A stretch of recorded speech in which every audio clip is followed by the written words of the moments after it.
and experiences. Well, we're finally here. Tomorrow we begin a new chapter at Universal Orlando Resort as we open Epic Universe. We built this place for you. I want to thank you, our fans, for your love of our stories, characters, and immersive experiences that inspired this incredible place. Epic Universe represents over 8 years of meticulous planning, immense creativity, and innovation, combined with unmatched craftsmanship and operational excellence on the part of thousands of people who have brought to life the stories and characters that live beyond each of Epic's portals. But it represents so much more. Your love of Universal and the deep connections we've shared together here in Orlando over the past 30 years inspired us to dream bigger and to push the boundaries to create something extraordinary for you and for generations of fans and families to come. And tomorrow, as we open Epic Universe, I can't wait for you to experience this place for yourself. Now it's your turn to step inside, to lose yourself, and to share this place with the ones you love most. As we open this park, we hope your world becomes a little more epic. Tomorrow, Epic Universe becomes yours.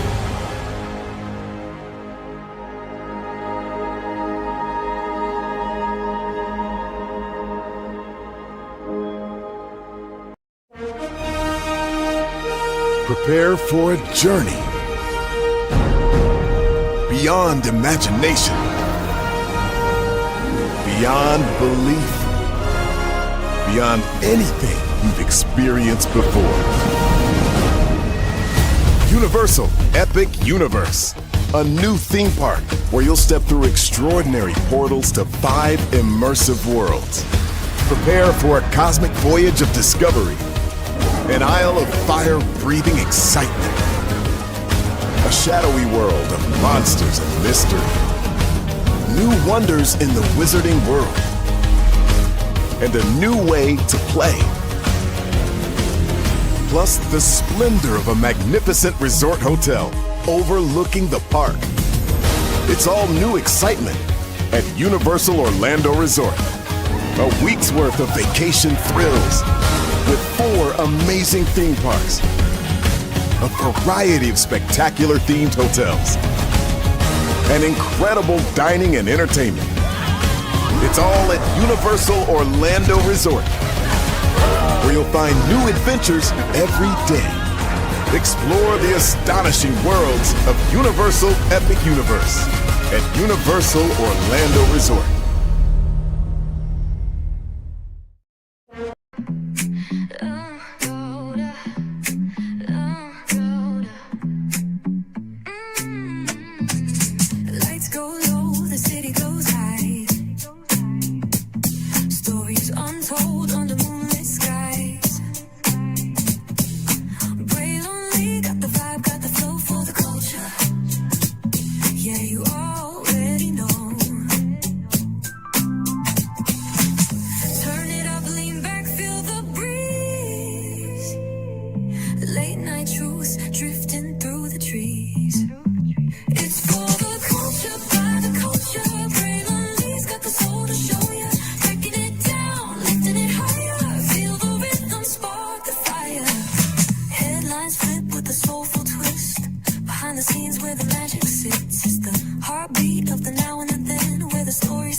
Believe me, I am so humbled 14 people in the building now, 10 people here.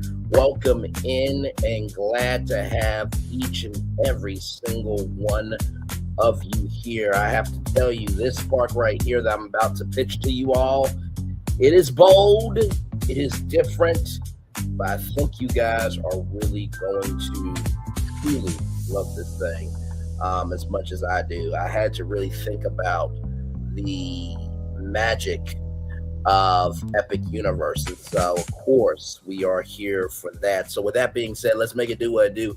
Higher is waiting, low is available, but either way, we gotta go on tour. Yes, indeed, we do. Let me take down this iconic intro here. Give me a moment. Y'all know how technology is, child. Give me a moment. Come on, work with me. Not against me, please. We're live. Come on, laptop, please. Thank you so much. All right, there we go. That's what I'm talking about. Okay. I think we have our faculty straight. There we go. Okay, there we go. There we go. We got our faculty straight. Let me take down the iconic intro here. Yes, indeed. Okay, come on now. There we go. Okay, you see that? There you go. You see that virtual tour background? Yes, you do. You hear the virtual tour music? Yes, you do. And then there is, hey, Phil. Hey, everybody. Welcome in. Glad to have all of you here. It's funny because I was watching, hello, I'm Michael Eisner before getting on here. And Fullerton said I have that quality of being the host of the Wonderful World of Disney. I would like to think this is kind of the meaningful curiosity of Lee, if you will. So when we look back at Epic Universe and the epicness that this park has been in the 5 years of planning it, and of course that 1 year of huge promotion, organic promotion from all of us here on social media, and then the grand opening. And when we talk about the grand opening, we're talking about the media grand opening and then the grand opening day. And then after that, all of the capacity to be able to have all these guests and the throughput to put those guests through the attractions. And then, of course, start hearing about expansions. So I did a live talking about Epic Universe, and basically I just took every section and just put in a cold attraction so everybody can just have a place to cool off because everybody said it was too damn hot in Florida. And then, of course, we talked about Al Delfino coming to Islands of Adventure, right? We talked about that. We also talked about Volcano Bay and Fruit Ninja coming to Volcano Bay. If you missed that live, it was a great live. So then we talked about San Francisco, right? We talked about Super Monkey Ball coming to the San Francisco area because there wasn't a lot of family-friendly attractions at Universal. Universal is more known for the adults, right? And then we talked about if Simpsons went away, although Disney is not going to be taking in the Simpsons. Why? Because the Simpsons is more of an adult cartoon. Hey, Fullerton, welcome and glad to have you here. We did talk about, though, if the Simpsons went away, that Yoshi's Island should go there. So with that being said, we gotta do immersion right. So let's watch that introduction to Epic Universe. All right, here we go.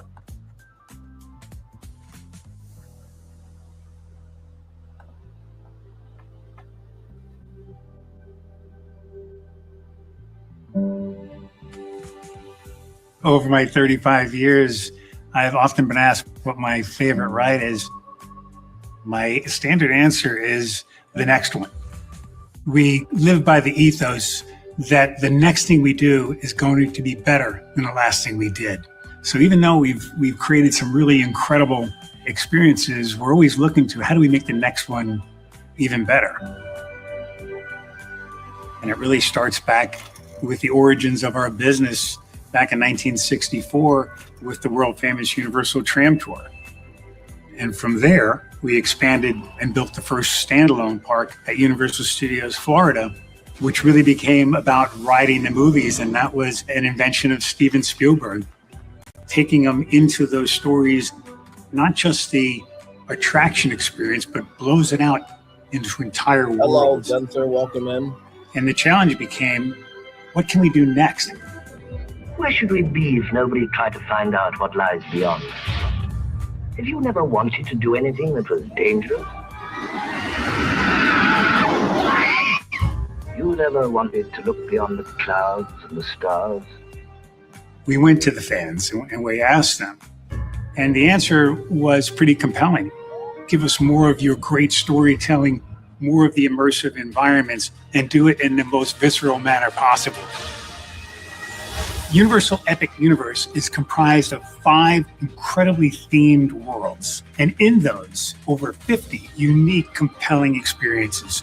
The idea was to bring you to these worlds you couldn't otherwise possibly imagine. And to do that, we wanted to create a mechanism that allowed you to be transported into another world. And it starts at the very entrance of the park itself. You'll enter underneath the Chronos, the first portal, where all the planets will line, and exhilarating discoveries await as you begin your journey into Celestial Park.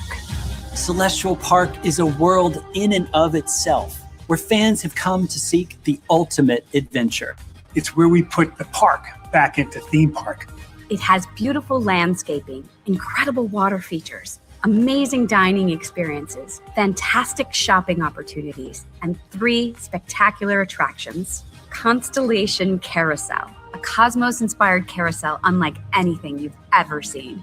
Astronomica, where you can play with dancing fountains. And Stardust Racers, a dual-launch coaster where you race through the sky upon a shooting star. And anchoring this incredible world is the amazing Universal Helios Grand Hotel. 500 rooms integrated into the park like no other theme park in the world. And from here, you can jump into any world, portal like an adventurer to find all of the worlds you've ever seen. How to Train Your Dragon, Isle of Berk. We made the dream a reality. The world's first dragon Viking utopia. You soar with dragons and have a Viking adventure based on the great movie franchise. And the ultimate wish fulfillment of flying dragons. We have this great history with horror. So we thought, is there a way for us to breathe new life into the classic Universal monster family? It's alive. Dark Universe, a world where Universal's classic monsters are reimagined in an ominous and chilling experience. Everything you've ever wanted to experience with monsters is this world. When the fans told us to give us more of what we did really well, our thinking became, could we create another chapter of Harry Potter? In the wizarding world of Harry Potter, Ministry of Magic, you'll get to experience moments from both 1920s Paris from Fantastic Beasts and the British Ministry of Magic from the Harry Potter series. The ride inside of that world, I can't tell you because it has to be a surprise. You come to Universal Orlando, you're going to get this trilogy of storytelling that is unlike anything else in the world. We'll have Super Nintendo World, where you can jump into the action and step into the world of Mario, Luigi, Princess Peach, and Donkey Kong. You'll arrive in the most interactive, colorful world we've ever created. You get to play in the world that you've only played on a screen. Epic Universe represents a tremendous addition, almost doubling the size of Universal Orlando Resort. This gives us the opportunity to bring people to Universal Orlando for an entire week of the most incredible experiences they can imagine. Universal Epic Universe changes everything you thought you knew about Universal Orlando Resort. The overarching emotion that Epic inspires is what it's like to have your wishes ultimately fulfilled. Beyond the storytelling and the immersiveness, there's an emotional component to each of the worlds. The worlds that were chosen represent so many things for so many people, and they're so vastly different. Thrill and fear and joy and all of it comes together in a type of experience that you have never been able to find anywhere else. Everything that we do is really the culmination of decades of innovation and creativity and immersive storytelling So we continue to perfect our craft, and Epic is really bringing it all to a whole new level. Epic Universe is built on an amazing concept. The idea that you can go into a world through some kind of a portal and you come out in a world you never could dream of, you can experience it. I think it's going to just feed the imagination of so many people of all ages. What I think we're trying to do most is give people the opportunity to really experience the full thrill of being alive.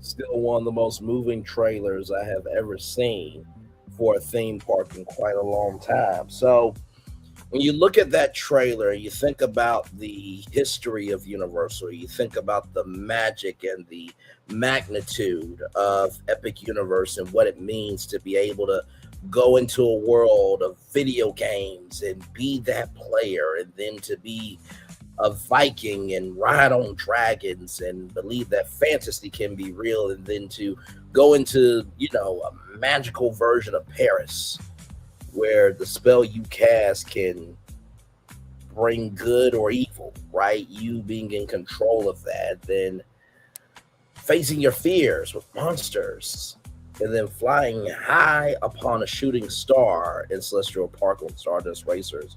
So when it came to thinking about this park, I also thought about the live that me and Floriton did when we brought you those epic Universal hotels. And buddy, we brought each and every single hotel. We brought, now of course, Celestial Park, that was Grand Helios Hotel. We couldn't do anything with that. Now Floriton believes we can improve it. I'm open to looking into that, but come on. They did it. So when it came to those themed hotels, we did a Harry Potter hotel. We did a Dark Universe hotel. We did a Super Nintendo hotel. We did a we did a How to Train Your Dragon hotel, and we did a Legacy hotel that combined Universal Studios Florida, the 90s version of it, and then of course Islands of Adventure and Volcano Bay. And yes, Volcano Bay is a theme park. For those of you who may not know the history of Volcano Bay, let me educate you. I did a whole live about Volcano Bay being the third theme park, and I know people are saying it's a water park because of how you're looking at it. But when you hear this story from Dale Mason and what they did, I think you'll begin to understand why Volcano Bay holds a special place in the people's hearts that really know that it is a theme park and not a water park. Here we go. When we start a project, we always start with story. That story is key. So we began with the story of the Waturi people. The myth of the Waturi people is that long ago, they set out on their outrigger canoes looking for a new home. There was a legend that said they could only find this new home with the help of this mini golden-finned fish called Kanuku. And they searched across Pacifica and Polynesia, and they visited all these islands. They went to Bali and Tahiti and went as far as Rapa Nui, Easter Island. Along the way, they made friends, collected sort of the culture, and they sailed on and on and on, and they almost to the edge of the world. There, to their amazement, was Kanuku. And she turned to the people and said, "You are ready." Turned and swam away. They followed, and within a day, they caught sight of this smoking mountain on the horizon, which was Volcano Bay. And it was pristine, beautiful, lush, everything that they would want in a home. And that's the backstory that informs everything we do in our design. The idea here is to create the best experience. We know what our guests want. They want the thrill and excitement of our theme parks, but they also want a place where they can relax and chill out and feel pampered. Nobody wants to stand in line. And so we said, let's get rid of them. Nobody wants to carry rafts up a ride tower all the way to the top. So we said, let's do that for you. Exhilaration, and excitement, and relaxation. That's what you're gonna get at Volcano Bay.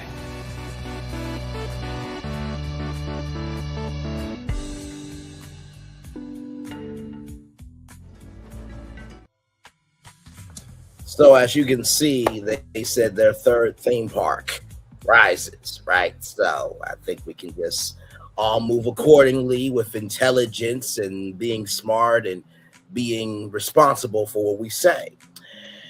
And so, you know, in thinking about all of this, right? And of course, you know, I grew up with Nickelodeon Studios, knowing the fact that you could be on vacation and being on TV while you're on vacation. And when you think about Disney, and we talked about the Disney Institute, and some people have liked it, some people haven't. I think the Disney Institute could come back with content creators and experts in different fields, really being able to bring that educational component to your vacation. Imagine you cooking with a legendary chef from Disney, and you have an exclusive Disney recipe to cook for your family and friends back home. It's that kinetic tissue of being able to expand upon what a vacation could be. And so with that being said, I want to go over to Super Nintendo World, because I believe this is the jump off point for what that 4th-5th theme park that is going to be in the top right hand corner could be that. So let's watch this and see if there's anything we can learn from this that can predict what I got planned for you all. Here we go. Universal Epic Universe will be the 4th theme park at Universal Orlando Resort and will transport you to 5 immersive worlds filled with thrills and excitement. In Super Nintendo World, you'll jump into the action and discover a new way to play. When we started planning Epic Universe, we really wanted to create iconic worlds that deeply connect with fans. I'm a lifelong fan of Nintendo and grown up with these characters. I still remember opening up my NES system in 85 or 86. It doesn't matter how old you are. Everyone knows the Nintendo brand. We all have our favorite games. We all have our favorite characters. We're the fans. And so our primary goal was to make sure, not just for us, but for the guests, this was the ultimate Nintendo experience. You'll enter Super Nintendo World through the iconic green pipe. And once inside, you'll discover the most elaborate, interactive world we've ever created, featuring Super Mario Land and Donkey Kong Country. When you come out on the second level of Super Nintendo World with that vista, there's just not another view like it. You have Mount Beanpole right in front of you. You have all these colorful blocks, all the characters moving around. This world is alive around you. This world invites you to just come in and play. It's just about fun, man. It's all about fun. One of the features of Super Nintendo World is the power-up band. It allows you to play the games. It allows you to keep score. You can collect coins by punching blocks. You can find hidden elements throughout the land. You can see how you're doing compared to other guests in the park.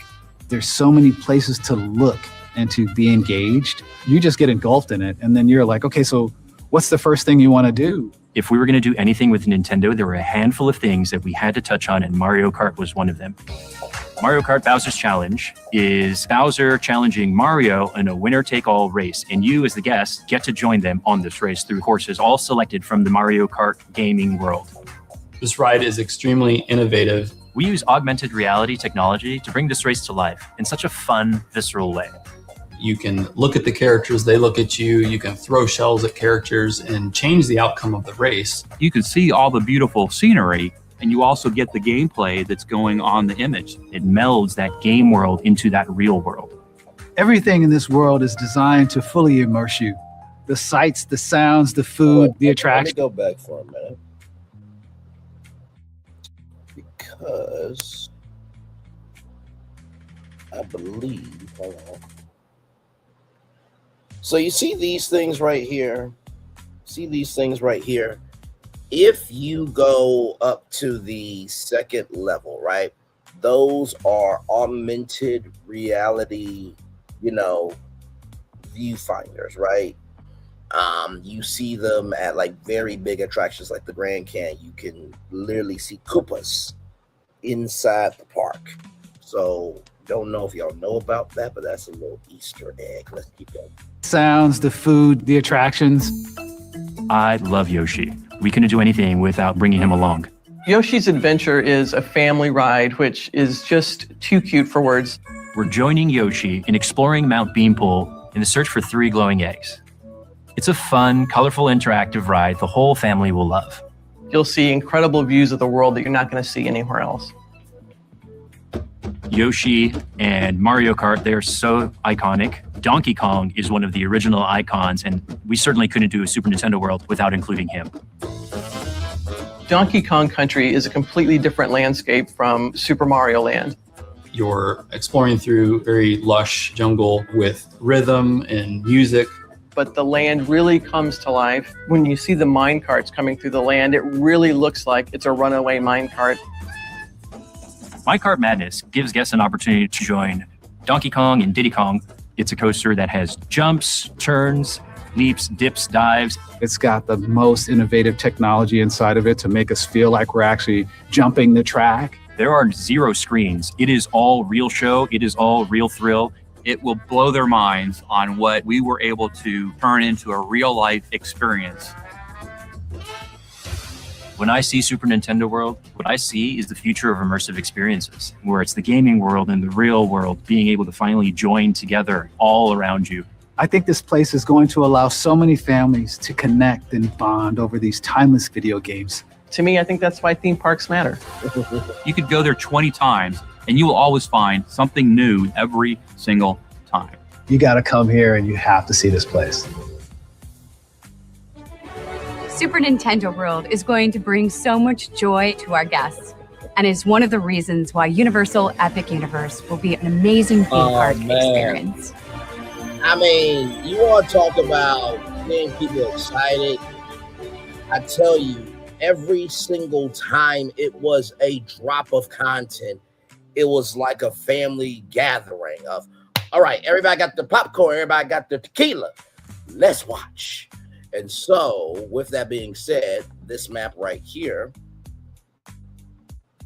as you can see, this 4th-5th theme park right here. Now, we've covered all of this, all of it. We covered all of this, including this part, this piece of land right here, which is owned by Lockheed Martin. Florentin gave me a piece of info from Epic Universe updates about this parcel of land. And I talked about an article from rollingout.com that talked about this part of land. But we did get the chance to get to this part. So I think I've talked your ear off long enough. Are you ready? Are you ready? Are you ready? Now, you got to think about this, right? So you have fear from, Dark Universe. You have joy from Nintendo. You have, magic or wizardry or the impossible from Harry Potter. And then you have a go for it energy from How to Train Your Dragon. And then you have the constellation of the unknown in Celestial Park. So to bring something to that 4th-5th park had to have that emotional connection to this thing. So here we go. Let's go to it in 5, 4, 3, 2, 1. With the 4th-5th theme park in the top right-hand corner inside Universal's Epic Universe, make a Scribblenauts portal combined with Nickelodeon's Chalk Zone with rides, attractions, and food. Scribblenauts and Chalk Zone combined into one. Y'all, I am so excited to give you this idea. Bray's clues, yes indeed, yes indeed, yes indeed, yes indeed. So excited. Yes indeed, it is time for Bray's clues. Yes indeed, they did do that with Helios Palace. Had Disney ever had videos like this presenting a new land, but like this, I will watch again and again and again. Exactly right. Hopefully, Disney with Villains Land, I think people will be very down for that. Yes indeed. Why am I creating? Why am I commenting from my new account? Oh well, I forgot what Chalk Zone's name is familiar, but it's so long. Don't worry, I'm gonna bring you in and let you know what's going on. Here we go. Absolutely. Here is a flagship land concept designed specifically for the top right 4th-5th park expansion inside Universal's Epic Universe, as built as a shared portal world where Scribblenauts and Nickelodeon's Chalk Zone collide into one imagination-powered realm. Portal land named ImagiVerse, ScribbleZone. Tagline: if you can write it, if you can draw it, it comes alive. Here we go.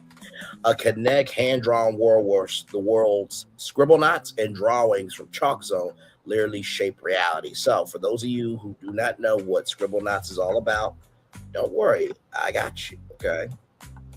And I'm going to pull up Chalk Zone so that way you guys know exactly what we're getting into. And y'all, I had to tweak this a couple of times, but I feel like the way that Universal is about immersion, this would be right up there. So I'm going to bring you Scribblenauts first, okay? So Scribblenauts is this game right here, okay? So this is Scribblenauts. Don't know if you remember this game or not, but basically, write anything, solve everything, okay? So literally, you can draw just about anything at all, and it comes alive. So it is a create your own adventure, okay?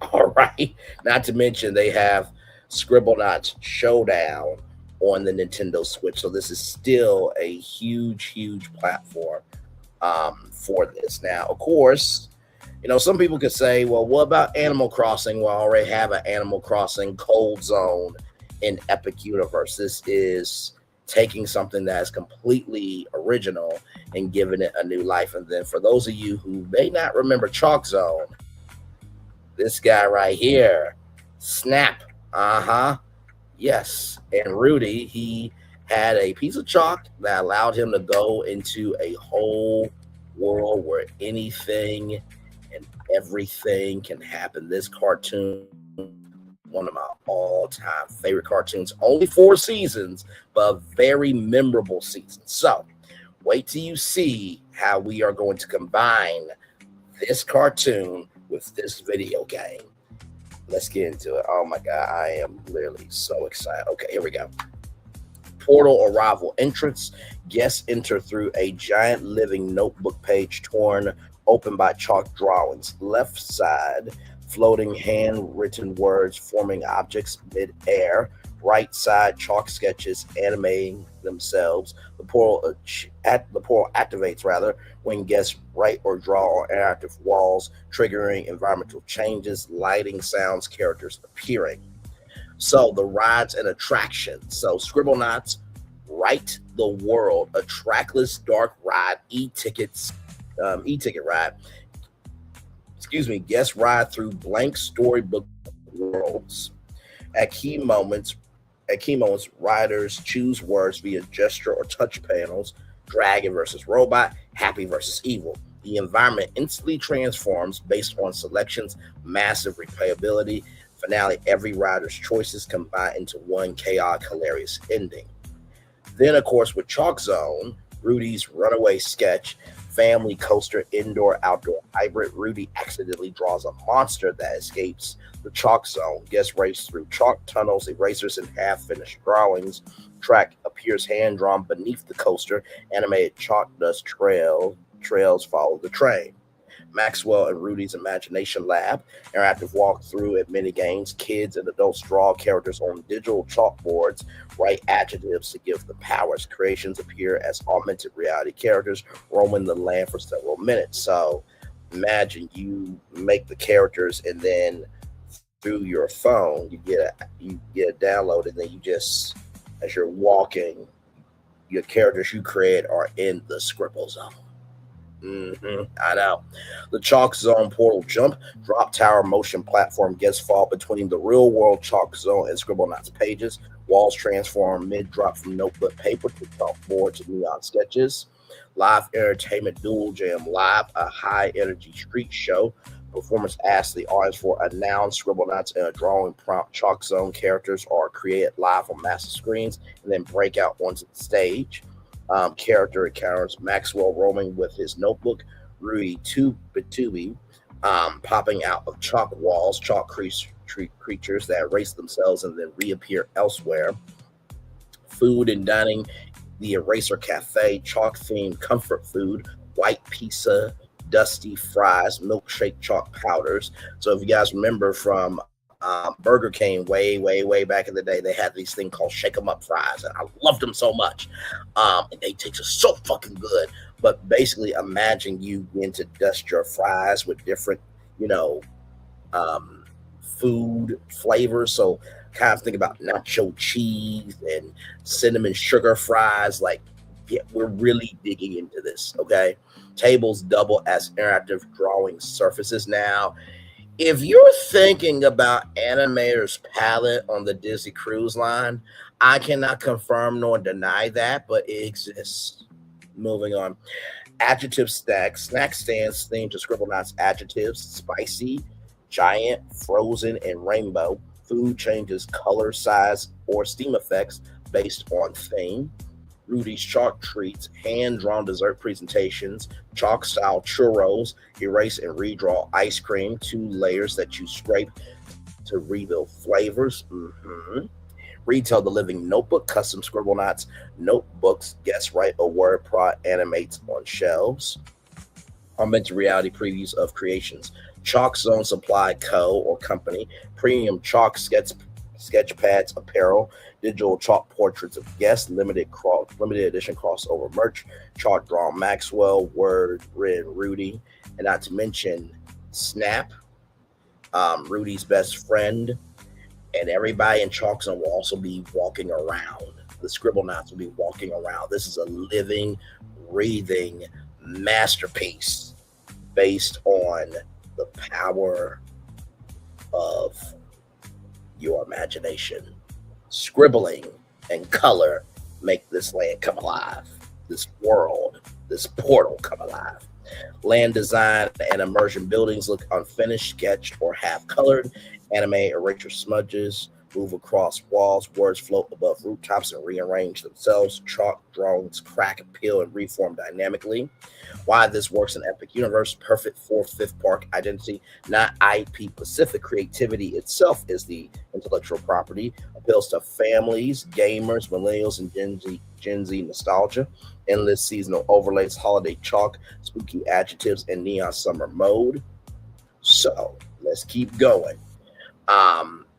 Perfect. I'll deliver 3 things in one integrated package now, all grounded in the top right red zone expansion footprint of Epic Universe. Then in the next turn, I can generate the visual illustrated land map clearly as its own artifact. So the ImagiVerse ScribbleZone, ride by ride capacity, crowd flow, launch spectacular red zone mapping plan.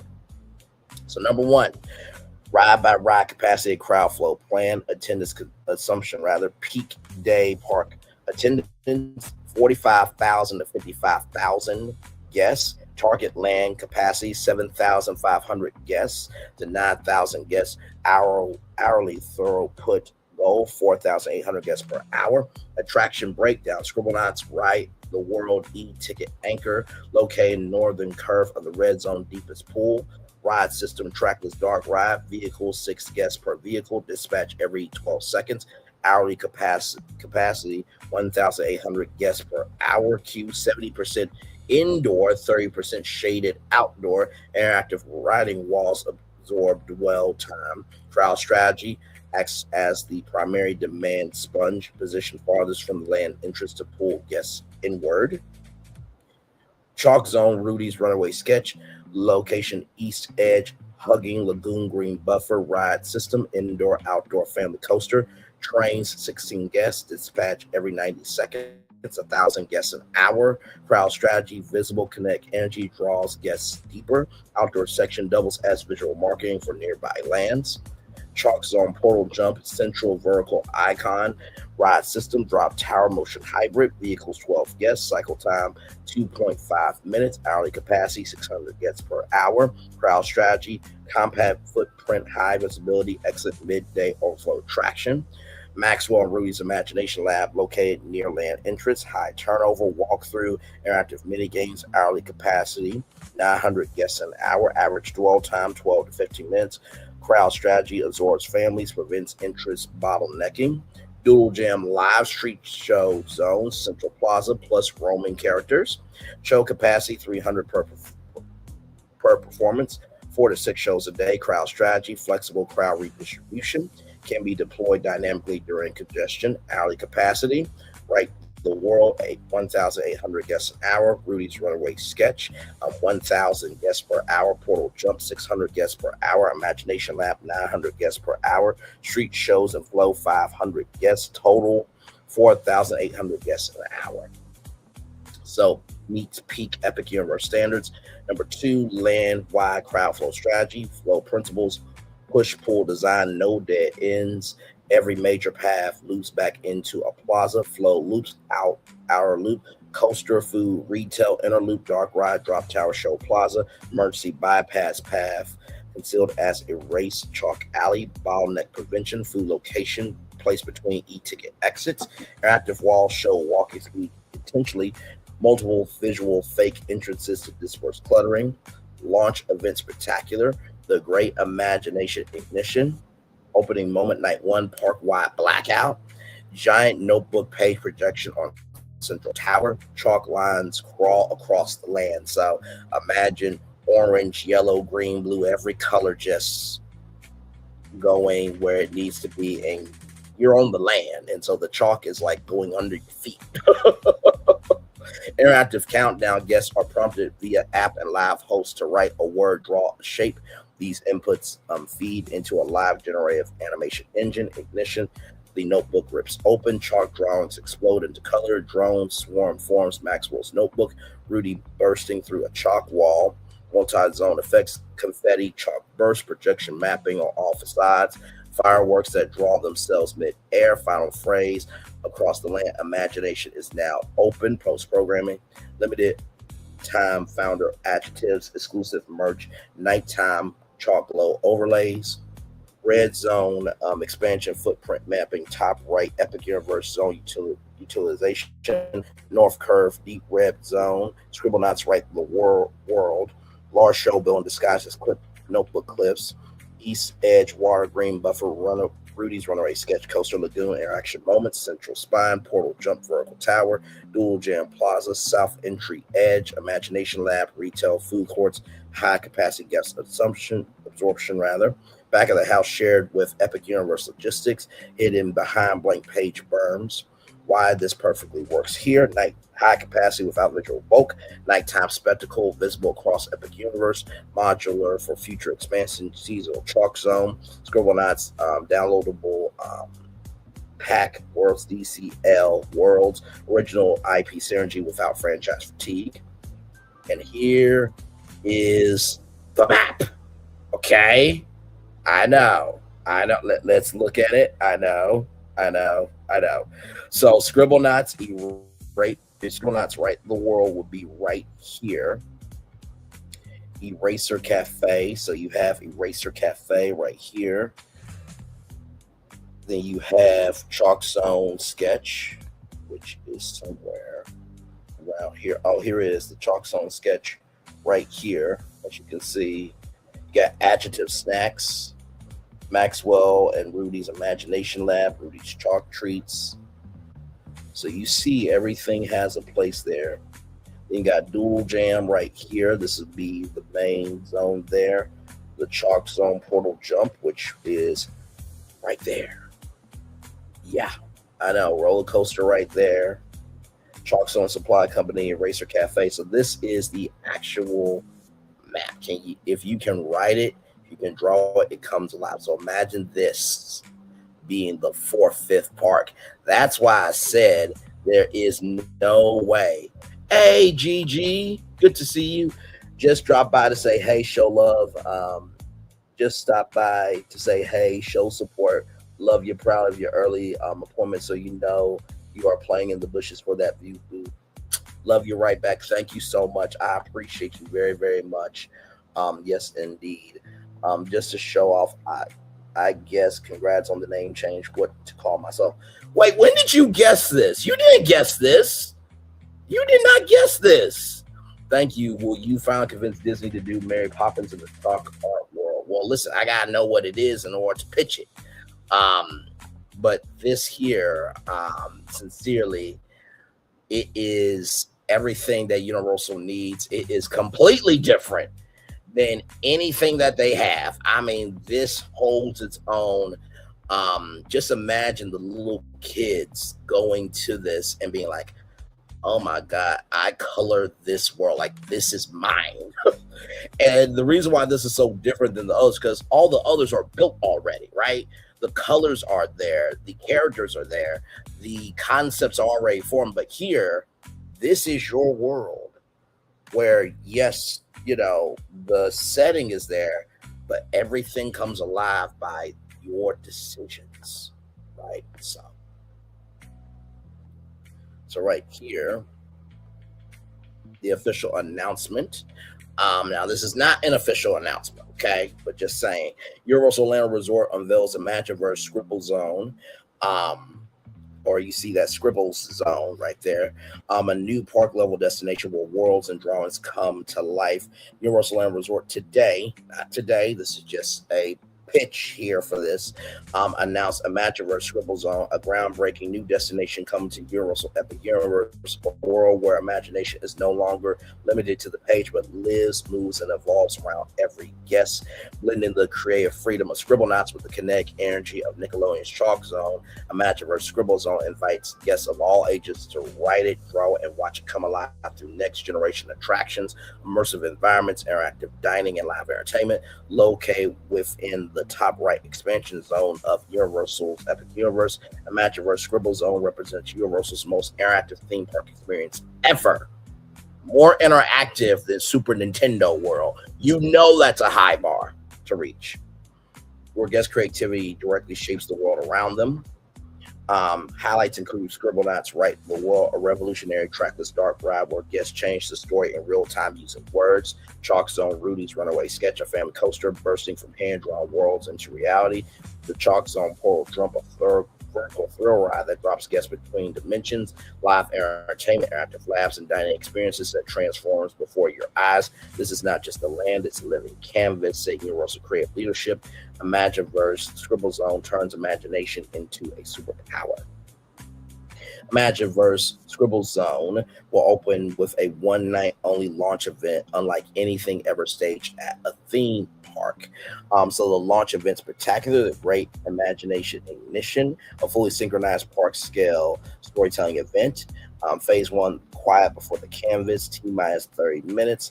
Land enters blank page mode, lighting drains to parchment whites and chalk grays. Ambient sounds reduces to pencil scratches, chalk taps, and page flips. Interactive walls invite guests to write one word and draw one simple shape. Inputs are captured live across the land and app. Phase 2, the call to create, minus 10 minutes. A voice echoes through the land. Every world begins with an idea. Central icon tower pole jump glows faintly. Chalk lines begin animating across the buildings. Words float into the sky, unfinished and unstable. Phase 3, the notebook opens T-minus 0. Complete blackout across ImagiVerse. A giant notebook page is projection mapped across ride facades, shops, pathways.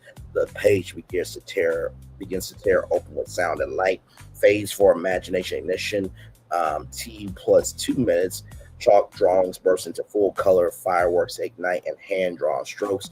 Drone swarm forms Maxwell's notebook. Rudy leaping through a chalk wall. Coaster roars to life mid-show. Wire features glow neon blue. Phase 5, the world responds. T5, guest submit words appear in the sky. Brave, gigantic, electric. Each word triggers lightning changes. Sound effects, character animations. Land visibly reacts to guest creativity. Phase 6, live takeover T plus 8 minutes. Performers flood the streets. Dual Jam Live begins simultaneously in 3 plazas. Characters emerge from walls, chalk cracks, notebook pages, food windows, and retail activate with reveal moments. Phase 7, Final moment, T12, all music cuts. One final phrase writes itself across the land and the sky. Imagination is now open. Massive finale fireworks, full land lighting reveal. Attractions open immediately following the show. Exclusive post launches, limited edition founder adjectives, nighttime glow overlays, opening week only interactive effects, special merchandise that updates live during launch week. Why this moment matters. First Universal Land powered by guest creativity. First Epic Universe expansion to feel like a new genre, not just a new intellectual property, a future platform for seasonal, digital, and live storytelling. So right here, the CEO presentation script. This will be presented by the CEO of Universal Land Resort. CEO, every great story starts with a blank page. Sound of pencil scratching, chalk tapping. At Universal, we've always believed that stories aren't meant to be watched, they're meant to be lived. Images of Epic Universe fade in. Today, inside Universal Epic Universe, we're introducing something entirely new, not a sequel, not a reboot, but a brand new genre of theme park experience, beat, a place where imagination is no longer passive.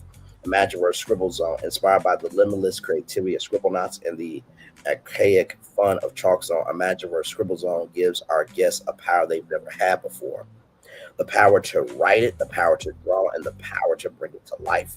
This is not just a land, it's a living canvas, and tonight we're opening the page. So there will be a 90-minute primetime special, okay, live, damn it, not taping shit, we're doing it live. The words of Bill O'Reilly, which that's another story. At one blank page, celebrity host intro, history of imagination, pop culture, behind the scenes look at Universal Creative, first look at Scribblenauts and Chalk Zone inspirations. At 2, building the world ride reveals Scribblenauts write the world, Rudy's runaway sketch, interviews with Imagineers, or as we would call them, creatives, animators, game designers, and of course the cast of Chalk Zone would be there as well. On-site rehearsals for launch night. At 3, the people who imagine, families and kids, and the adults, of course, previewing attractions, create a roundtable, art streamers and gamers, how guest creativity changes the park in real time. At 4, the Great Imagination Ignition, live broadcast of the launch spectacular, drone choreography, fireworks, crowd reactions, first ride dispatches, CEO closing remarks. At 5, the future, tease seasonal overlays, final aerial shot of Epic Universe at night. And then, of course, Media Night Influencer Premiere Experience. Invite only one night before public opening. Arrival, guests receive custom notebooks or chalk kits with their name on it. And also includes a personalized adjective tied to their content niche. Golden hour walkthrough, land fully operational, no general public. Dedicated ride windows for creators. Cast members encourage real-time interaction.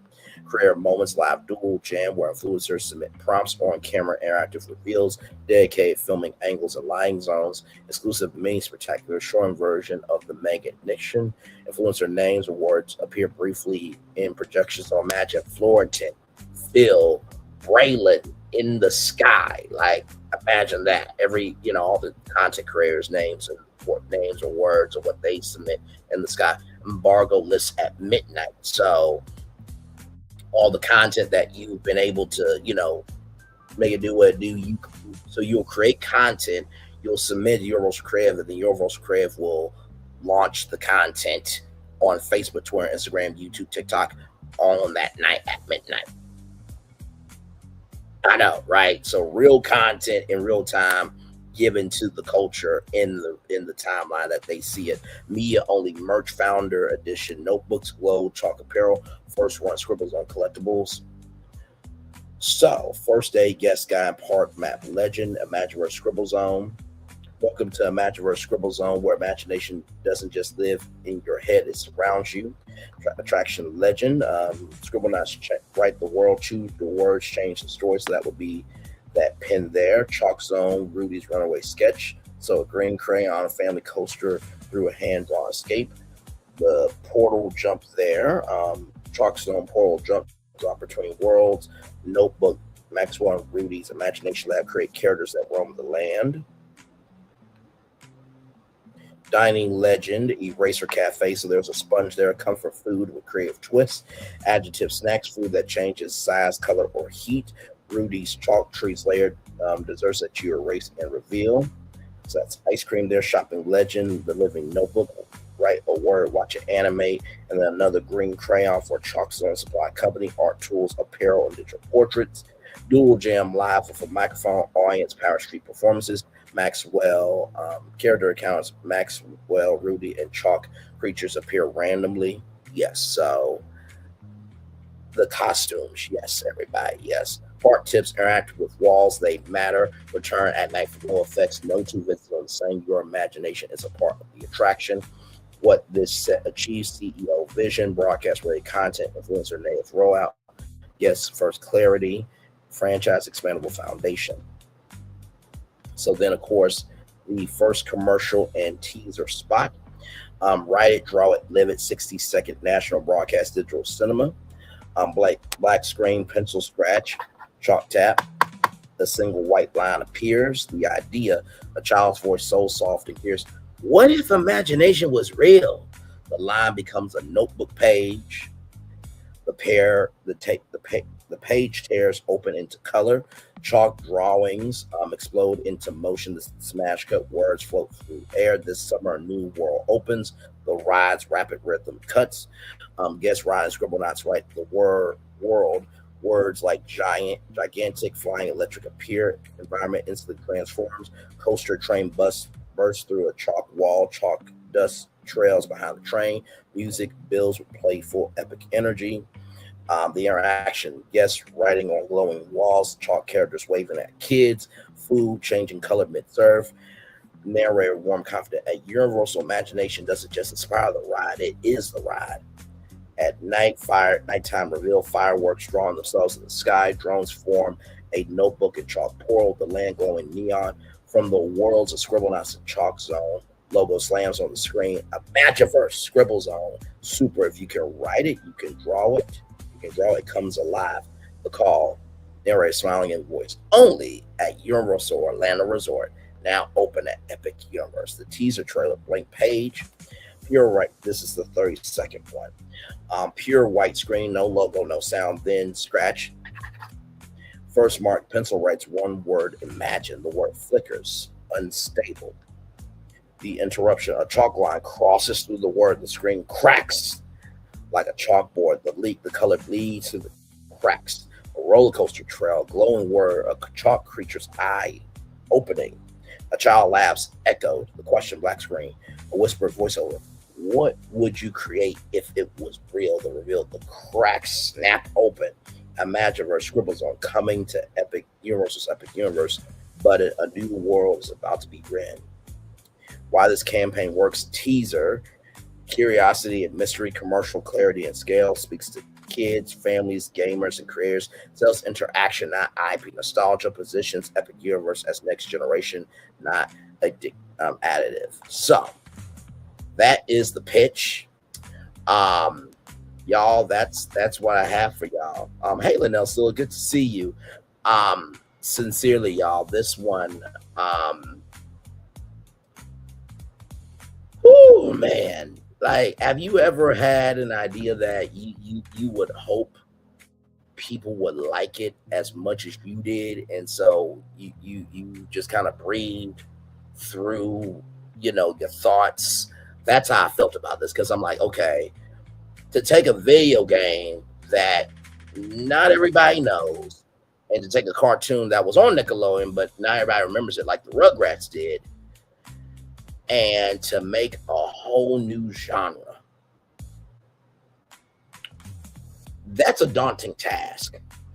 And I had to really, play around with this to really see what this can be. And when I thought about it, I'm like,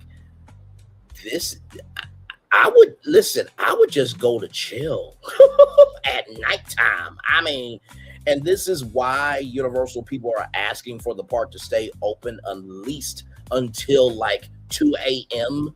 because the colors are so different. So different.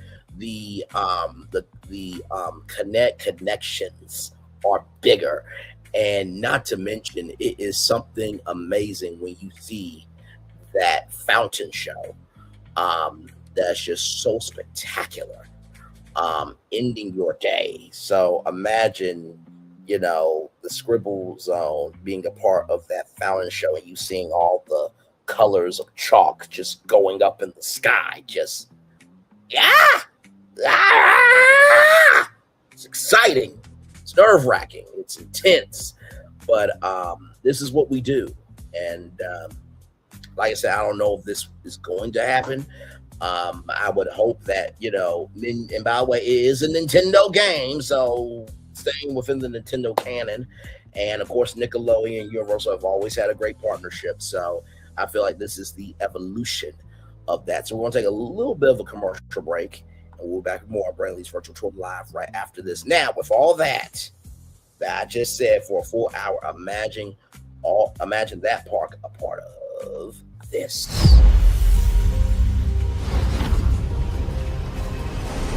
Beyond this gate, find gardens green and epic worlds to fill your dreams.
Good evening. My name is Mark Woodbury. I'm the chairman and CEO of Universal Destinations and Experiences. Well, we're finally here. Tomorrow we begin a new chapter at Universal Orlando Resort as we open Epic Universe. We built this place for you. I want to thank you, our fans, for your love of our stories, characters, and immersive experiences that inspired this incredible place. Epic Universe represents over 8 years of meticulous planning, immense creativity, and innovation, combined with unmatched craftsmanship and operational excellence on the part of thousands of people who have brought to life the stories and characters that live beyond each of Epic's portals. But it represents so much more. Your love of Universal and the deep connections we've shared together here in Orlando over the past 30 years inspired us to dream bigger and to push the boundaries to create something extraordinary for you and for generations of fans and families to come. And tomorrow, as we open Epic Universe, I can't wait for you to experience this place for yourself. Now it's your turn to step inside, to lose yourself, and to share this place with the ones you love most. As we open this park, we hope your world becomes a little more epic. Tomorrow, Epic Universe becomes yours.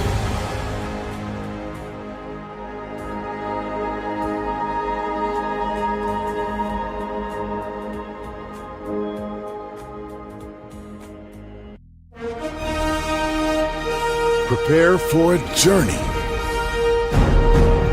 beyond imagination, beyond belief, beyond anything you've experienced before. Universal Epic Universe, a new theme park where you'll step through extraordinary portals to 5 immersive worlds.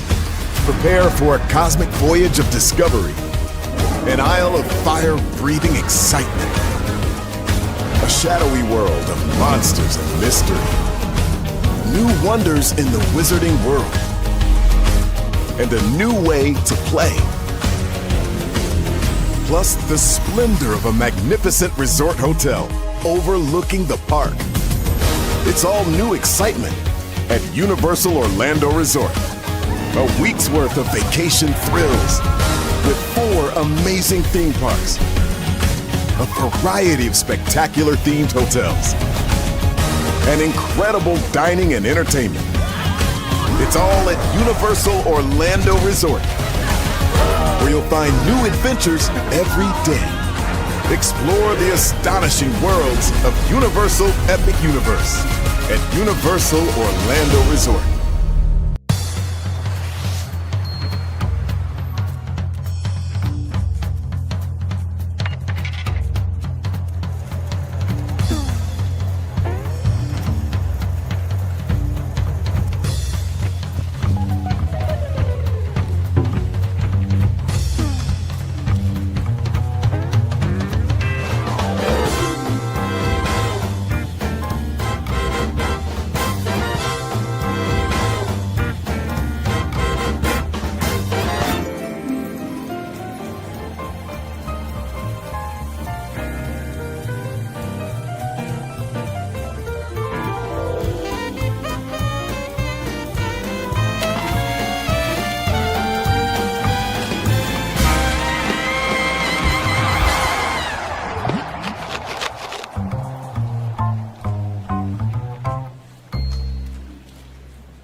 I'm loving it.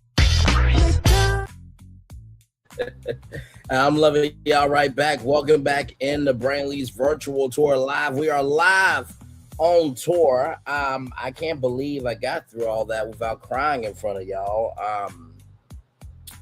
You know, I've pitched many things here. I brought back Vegas from the brink. But I guess the reason why this one is making me so emotional is because, you know, Disney World, in doing that rebrand master plan remix, right, and the original, was emotional because, you know, it's a park that everybody knows, right?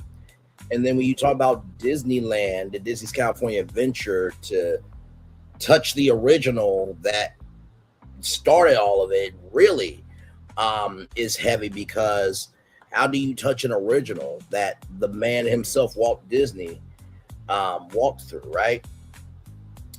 And of course, you know, San Francisco with Super Monkey Ball and bringing, you know, Yoshi's Island to where the Simpsons is, those were pretty easy decisions for what they were, because I saw where the needed to go, and also too seeing that Rainbow Road roller coaster, which by the way, Hollywood Rip Ride Rocket had LED at the bottom of their coaster, so I mean, come on. But then to see New Donk City Town Hall, or the New Donk City Hall, indoor simulator with Pokemon added, knew that would make sense. But to take two things that maybe the culture doesn't know about and to combine them together in a way that feels completely original, and it creates a space where everybody can be a kid, and they don't have to grow up like a Toys R Us kid.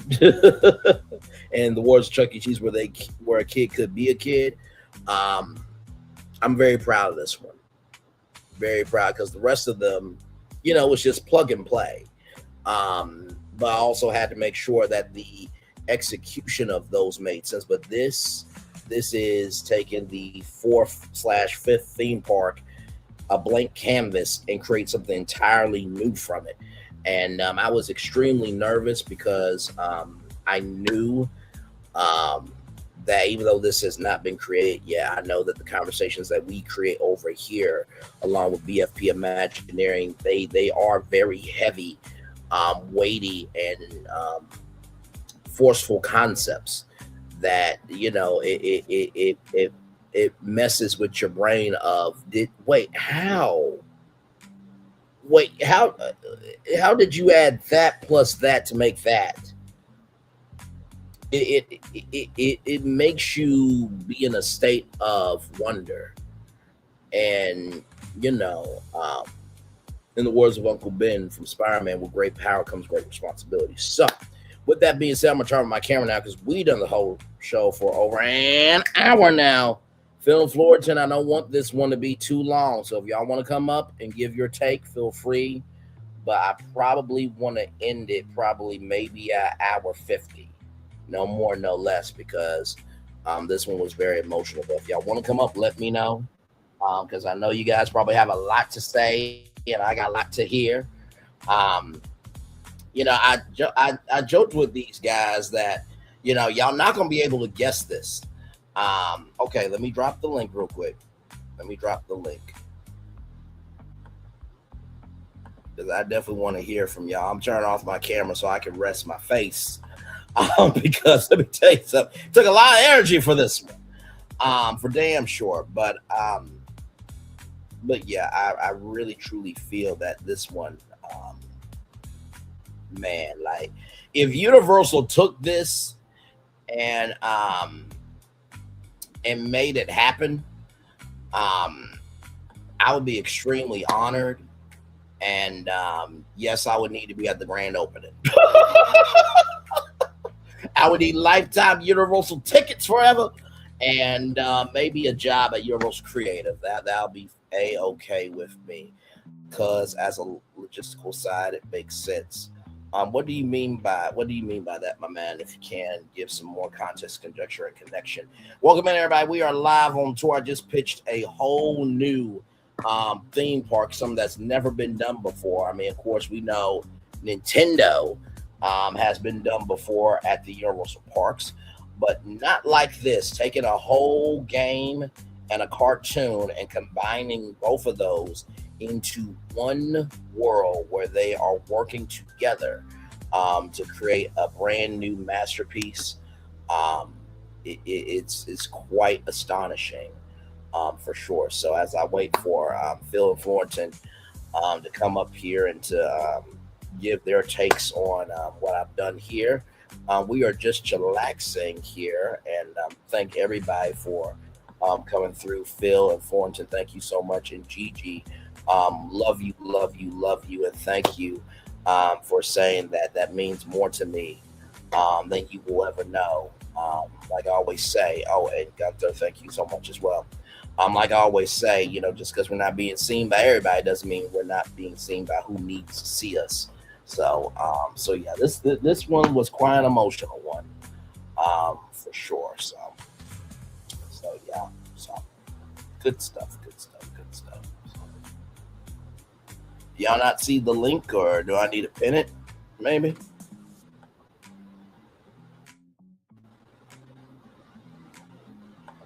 Hang on, let me pin it.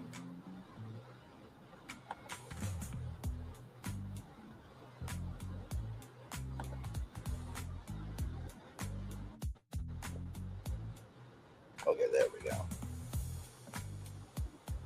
Hey, welcome in. Because I just want to plus everything. Understood. Hey, Yes, welcome hello. in.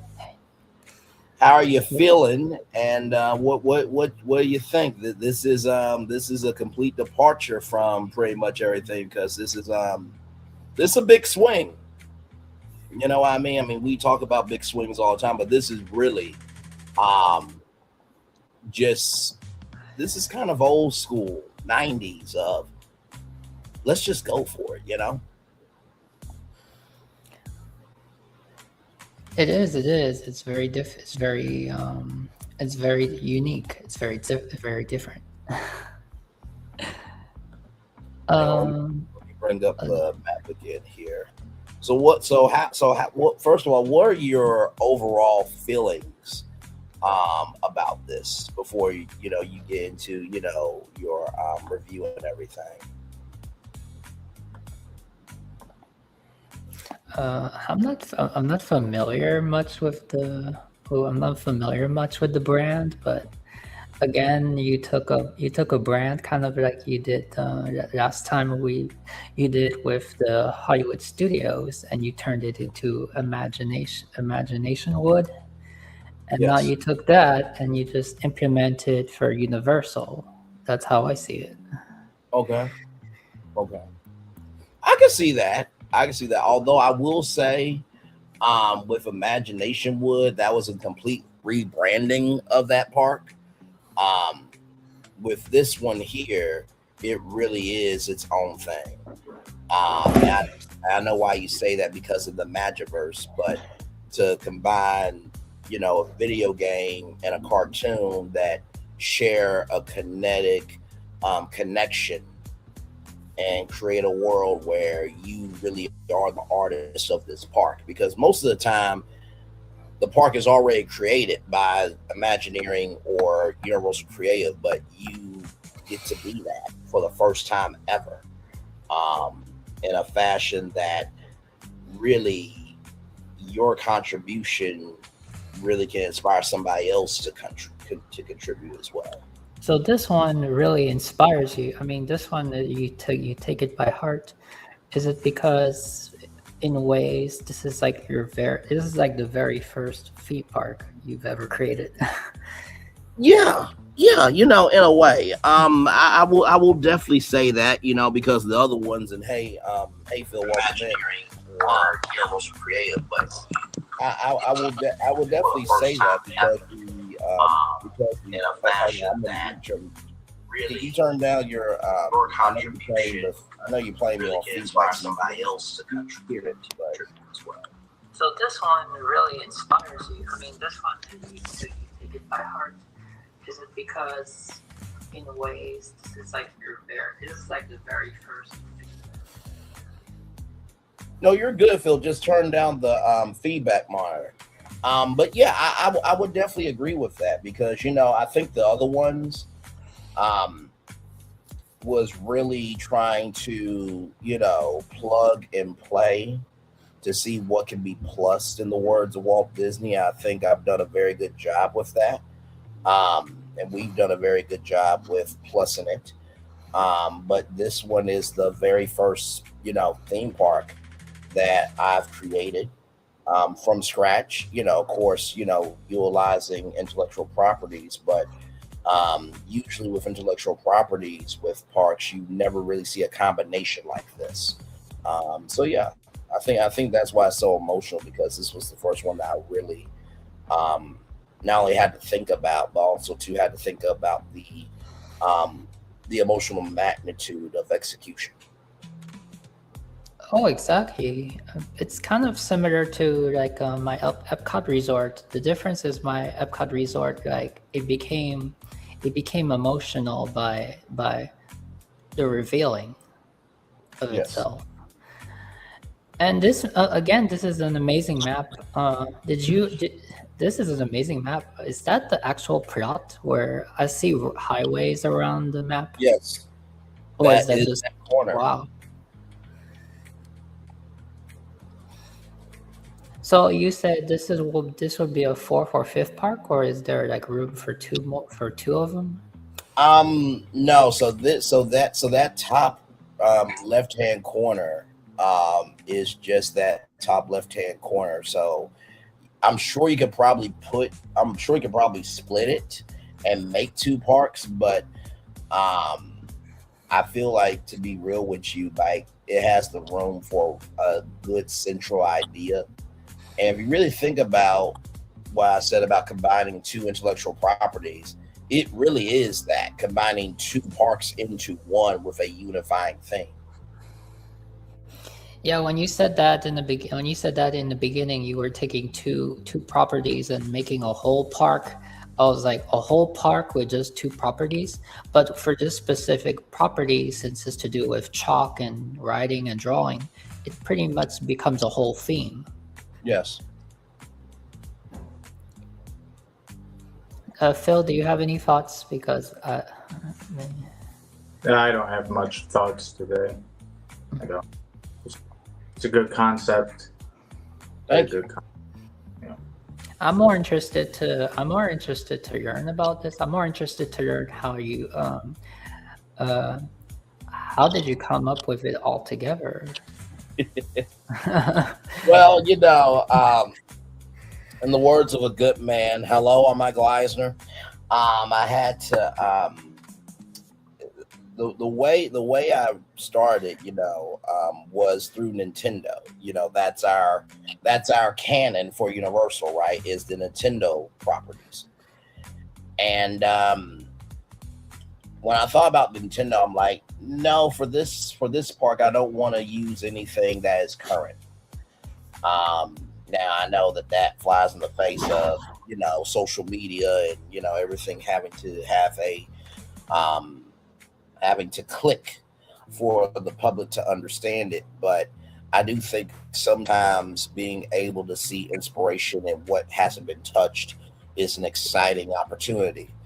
And so, I was looking for games that had a drawing capability in the world of Nintendo. And when I saw Scribblenauts and the style of that, I'm like, okay, bet. And when I looked at, Nickelodeon, of course, because y'all know Nickelodeon and Universal have always had a great partnership, from Nickelodeon Studios to SpongeBob to Jimmy Neutron's Nicktoon Blast.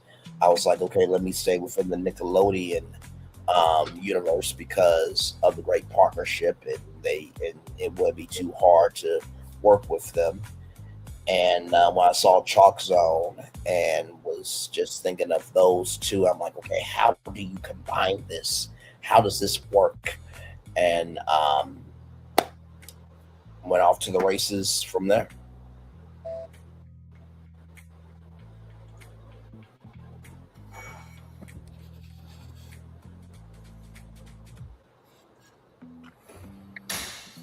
That's great. What is the tower? So that tower there, I believe that tower is the Chalk Zone portal drop. I believe this is the Chalk Zone portal drop there. That is a whole ride. So yeah, that's where you'll go inside, and you will like fall through different dimensions of color.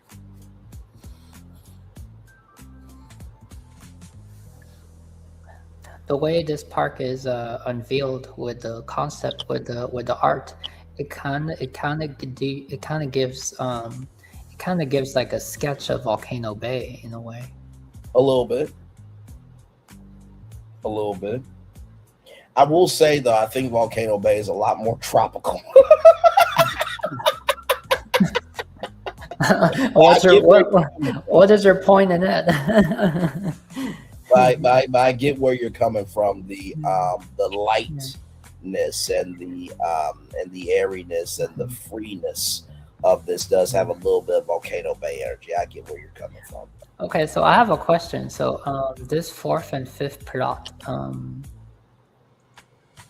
is that did you find that in like documents or something? Is that like an area that right here?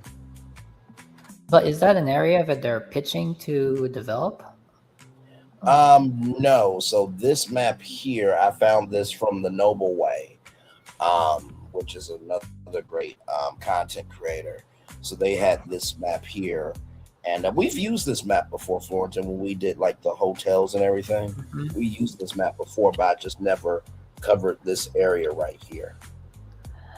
Yeah, the first time you showed me this map, I was very curious about that area.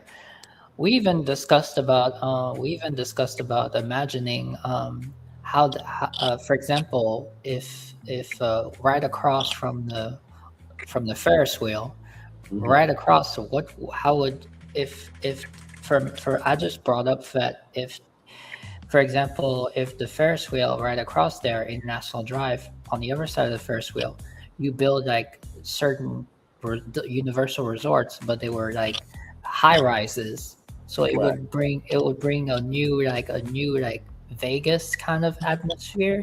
Yes. Now this area, that area seems kind of, is that near? So this is Icon Park right here, and then this is Lockheed Martin. So imagine back and forth between Icon Park and here, and then right over here is Epic Universe, and then right here is the ScribbleZone. So it seems like it's on the other side of San Diego Road. Yes. What San Diego Road goes, if no one's familiar with, that's basically there's a it's the highway. Oh, it's like a road that goes over Universal. Yes.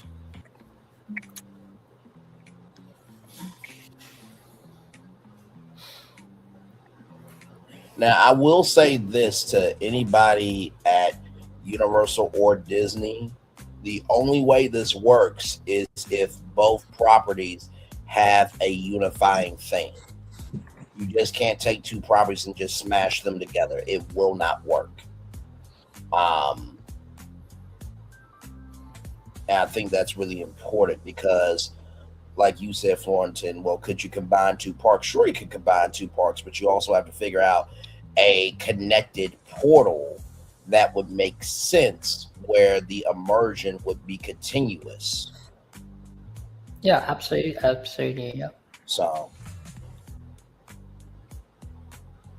but yeah, this one, I think this one out of all of them, I was the most nervous because, like I said, this is completely original.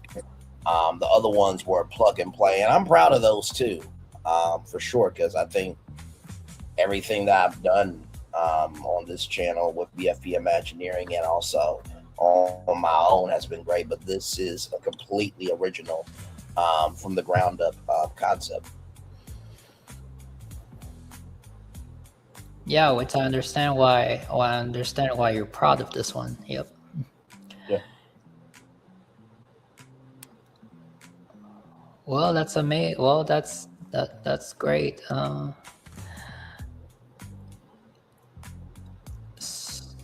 So Chalk Zone, and what is the other property? ScribbleZone. So I'll pull up the ScribbleZone's Wikipedia. You can read it here. So it's actually a video game that was on. Yes, that's a Nintendo one, right?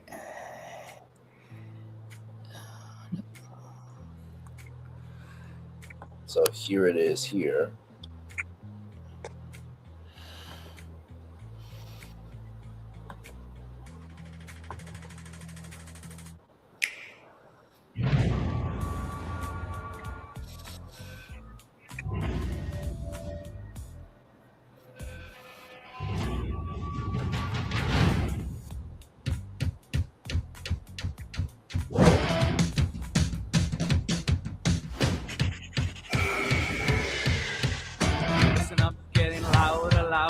louder, listen up, getting louder, louder, louder, listen up, getting louder, louder, louder, getting louder, louder. Imagine your way to victory in Scribblenauts Showdown. Summon over 35,000 objects in 25 brand new minigames, and you and your friends will throw down at the ultimate creative battleground.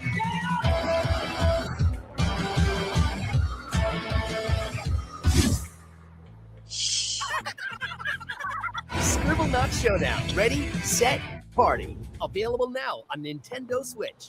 So that is Scribblenauts right there. So That was a funny song. yes, so as you can see from the world building, how I was able to take this and combine it with Chalk Zone and make it its own thing. And I think a lot of people will be very curious about this. Yeah. Because it's not very well, for me, I'm not familiar with it, so. Yeah, that's what I hope that this live does. I hope that it brings up, those fans of Scribblenauts, and then of course, Chalk Zone. I can't really play any clips because y'all know how Nickelodeon is, copyright, damn it. But if you remember Chalk Zone and the brilliance of that show, and what they were able to do to, blend, these the chalk world with a 2D character, and just it was very layered, that show. And I hope that the creators of Chalk Zone sees this as a hoorah for them, that they have done something amazing that can really come back in a new fashion and a new way. So hopefully, this can, inspire Universal, be like, hey, you know what, if you guys want to bring it back as a series, we can do that. If you guys want to make a Scribblenauts Chalk Zone video game, we can do that too. So that's why I hope for this, is that it creates the start of a conversation for a potential revival, and for us to have something new that can be a home for everyone. So yeah, very, very emotional, this one. Very emotional.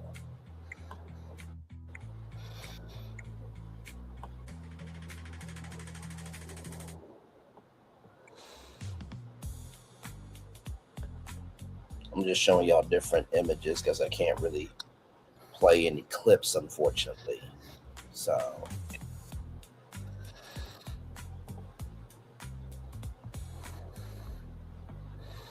but yeah, right there, as you can see. So yeah.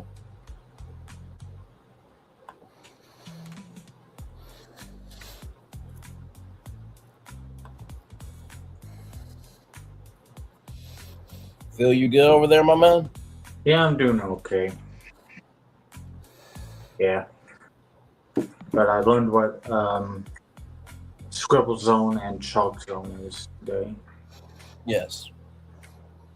That's all that matters.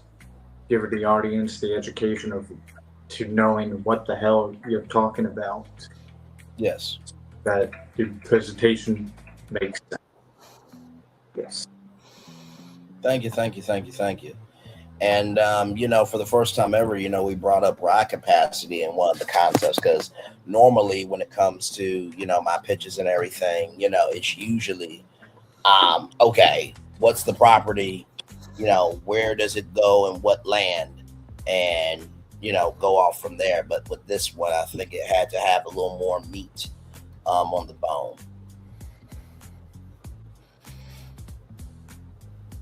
Yeah, I'm looking at my funny thing is that you just mentioned about ride capacity. My internet's very lousy and everything right now. I'm looking at my half park that was completed, even though Florentine shared it to us, and it was a satire site. I think the only thing I had missing in that project, that if you know what I'm talking about in the group chat, is the ride capacity of all of the 35 rides that I am not going to talk about, because, you know, I feel like today I'm going to try to not talk Universal's competitor, because this is probably an exclusive Universal show, unless you want me to just blurt it out, but I don't feel like it. No, understood, my man. It's all good. It is all good, my man. Oh, are you working on a part 2, Phil? Well, okay. All right, since Thornton brought it up, I'm going to blurt it out. Well, I'm just surprised because every time we do this, I'm always amazed what one of you, well, especially Phil, one of you is working on that I didn't even know. So every time it's like, I think that I know what, because sometimes Phil shares me what he's working on, and then I'm here, I'm like, oh, you're working on the park? Yeah, you know how it is. I try to back up images, then. See, that's why we go for Phil, because he's always one step ahead of the game. I mean, usually I'm the kind of person that just like sticks around, and if the time calls me upon to initiate something, then I do it. Otherwise, I don't do it. But then we're all different. So, but like Phil, he's always always passionate to go move to the next thing and the next thing and the next thing. So we roll different, but yeah. So Hello, I am Michael Eisner, and I am here to present a better villain's land for Disney. That's what you were practically sharing to us in the satire. Oh yeah. Mm-hmm. And it's kind of funny because, like, some of the people on X, when X came back up today, because if any of y'all know, it was down this morning. I don't remember a time it was down like that, but I mean, I told you about Braylon this morning. Yes. And I was surprised I had my account still, because I was like, how bad is this going to be this time? Anyways. But if someone is pitching somebody to do better, then doing better means like a revision. It's not a scrap. So Yeah, the way you say, well, you know, in the media, there is clickbait. This is clickbait. I know. Clickbait titles. There is another Disney site that will make you wonder why they are still. They aren't taken seriously, actually, because every title of another person's website, I forget the name now, they take a maintenance to like a permanent. They just replace the word maintenance with permanent closure. Like maintenance and permanent closure is a different thing.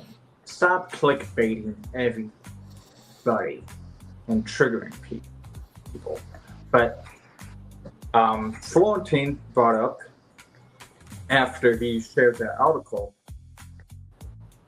was that, good side, bad side, because I kind of completed the bad side. I just didn't give you the interiors of the stores, for one, and since you just brought up ride capacity, I think I only have ride capacity on only 2 of them in here out of like 27 rides I got here. Right. So eventually, I may go one by one, get a estimation, and hopefully I'm pleased with the estimation, because Gemini could be really like, I don't remember anything of what you're talking about. Can you repeat that again? And goes on its own tangent of like its own thing, not following directions. Right. But since we're on the subject of over there, this could be discussed about after later in another show. A guy named Derek had proposed an idea that I could get further into. And Florton had asked me, could this be done off by the ticket center at Disney's Vault? Okay. I said, that would create a huge bottleneck, like a congested nightmare. We are all familiar. We're familiar where originally the World Showcase was going to be, and because Epcot at the time, Walt Disney World was supposed to be a city, so we know where the TTC is. And it was just this commenter that the commenter was saying that for the fifth gate, if this Walt Disney World had a fifth gate, that would be the smartest location. That would be like the number one location, because you're connected to many resorts. And that came to I never thought of it that way for fifth gate right there. And it was an interesting question. And yes, they brought parking garages, because parking garages. Yes. So this is a conversation about the fifth gate at Disney World potentially. Yes. Well, he was proposing it there. It's not discussion of the fifth gate, but it's just like a brainstorm, because that location, the transportation ticket center, it's kind of itself. It's like an important hub, and if in that area would have been a World Showcase, it would have been a hub. And so now, if a fifth gate was to hub that area, it just brought new thoughts to mind. That's all. I'll say this. I think that the fifth gate idea, in that section, I don't think it'll be the smartest decision, because you do need a ticket and transportation center. I mean, Disney has land upon land, so I'm sure they will be able to find somewhere else besides taking out something that is essential to the plot. Oh, but we're not saying get rid of the TTC. We're saying build it right there. Yeah. Well, I had this debate with Florentine, and I had. Can y'all send me a picture of where this is at, because I don't know where. Florentine could just send you the share to Braylon what you showed to me. I think it was just a screenshot you sent to me, or a link. Yeah, just do it. But I'll tell you this. I played both sides with Florentine. Okay? When you look at this, I'll tell you this. As I just mentioned, and if anyone can understand me, that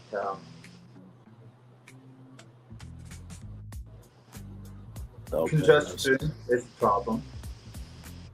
Yeah. Okay. Yeah. So I saw this. Yeah.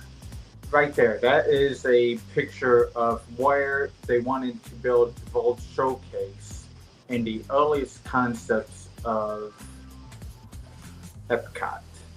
Mm-hmm. Then the idea of Epcot kept on getting bigger. Mouseless did a detailed video about the history of Epcot. But moving on, that's where he wants to build the 5th gate because they want to build a little showcase right there. Simple, like dine and sit down in stores of every country. But really, truly going back to what I was discussing with Florentine, I play both sides. Congestion problems and everything right there over by the pollination sounds like a problem, but... And this is open space that's available right now, this picture. I would have built it over by Epcot because it's, empty land, but it's a very much needs to be remade into suitable building ground, okay, which that costs money. So on the other hand, you remember that video that Bricky made several weeks ago, which Florentine premiered on his channel just last night, okay? Do you remember that video of Bricky standing in a parking lot? We did the reaction watch of Bricky. I'm just using this as an example, guys. Okay. Do you remember that video? I believe so, yes. Okay. I must be talking Chinese. No, I'm listening to you. I was asking with this picture right What I'm saying is that the ground has already been suitable for building at least a parking lot. So you may not have to spend the money to remake the ground. Oh yeah. Phil made a really important buildable site Phil made a because really the ground important. is already stable enough to build on. And we already have made a bypass bridge over the intersection near the ticket center. That's like 5 or 6 years ago to make the area less congested, all right?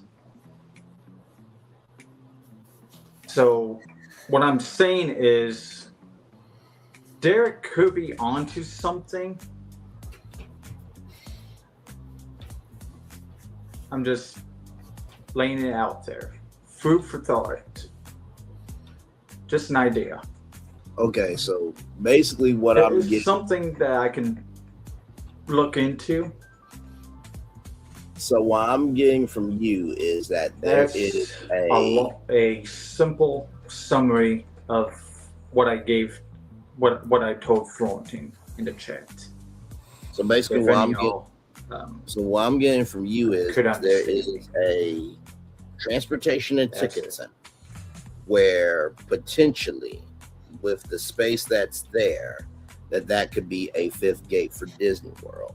And this picture was where World Showcase could have been.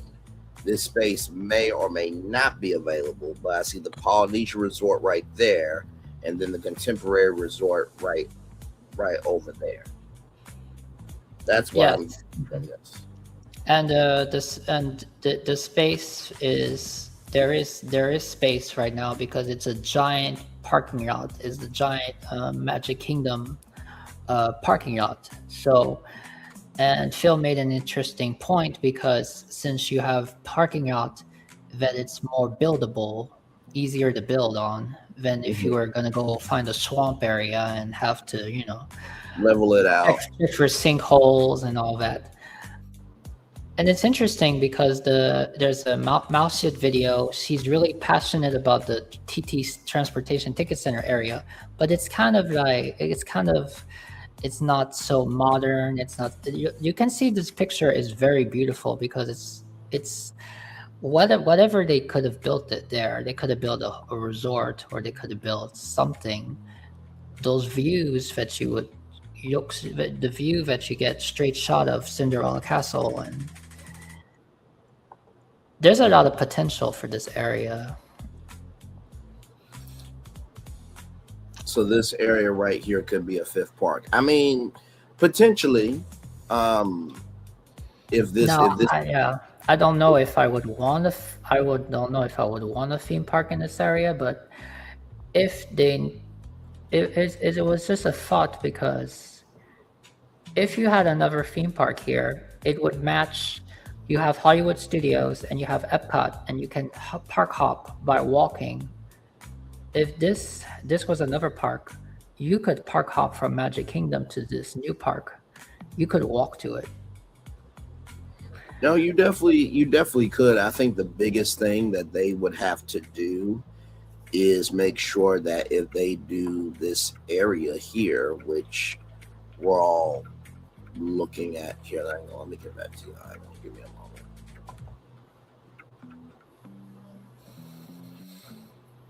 Give me a moment here, because I'm really am trying to.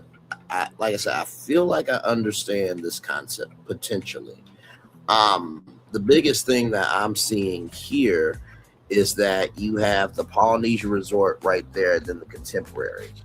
As I am looking at this picture here, you have what, 2 pavilions on each side. So you have to figure out, would this be more of a indoor type of park here? Because Disney does need more, indoor dark rides. And if it is outdoors, you can't have it, encroach the Polynesian Resort, and you can't have it encroach the Contemporary Resort. That's why I am confused. So like this area. Yeah. Well, the Contemporary is very far away, and the Polynesian is very on the side. Now, if you see on the image there where you see where the monorail is, the water, you could remove that water and just build it bigger. I'm not saying it can't happen. It's just logistically they would really have to think it through.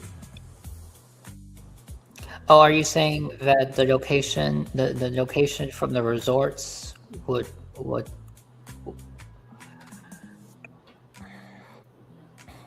What I'm saying is I see where it could be the potential for that, right?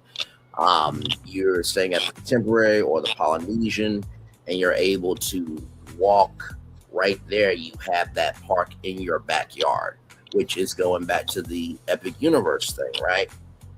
In the same token, you have to think about feasibly how many rides could you put there that would respect the area that's already there.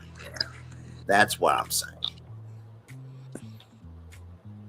Well, if you see on the map, it's kind of like Magic Kingdom, but on the other side. So, and I think you could extend it even more south. So, I mean, I see it's a possibility. I'm not saying it's not, going to happen. I quite frankly don't know. Like I said, planning is one thing and execution is another. But we'll see. I like the possibility of this potentially. Are we going to measure the parking lot lifetime really quick? I could do that really quick. I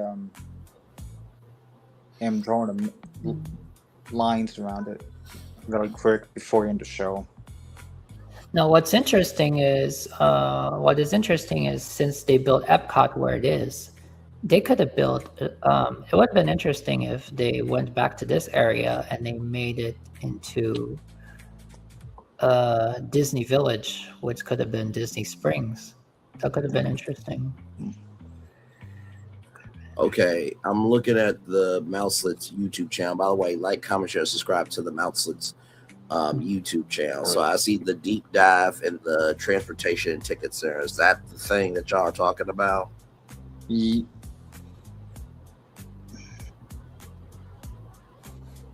Yeah, maybe. If we're wrong, we're going to send you the correct video. Yeah, I think that's the one. Yeah. Mm. Okay. But just in case if we were wrong about that is the video, we're going to send you the correct video. But I think that's the correct video.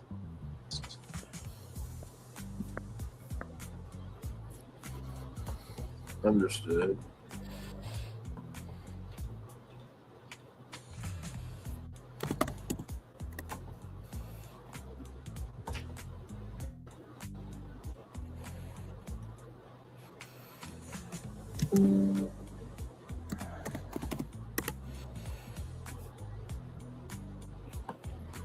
The thing is, to be realistic, just like you mentioned, Braylon, there's the ferry boat that connects there. So, you know, having another park fair, I don't know if it will create a whole bottleneck, because you have all those people that are trying to get to Magic Kingdom,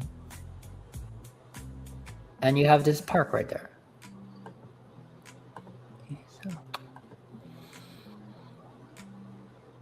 Yeah, I mean, I'm gonna show the picture right here because I went to the summary of it just so I can kind of get the visual of it. Now, as long as they have another transportation and ticket center, yeah, I can see all of this being a theme park. Sure, you know what I mean. I can definitely, see this being something. I have another image I have another image we can look at. That is how the property is right now. So you can get a visual.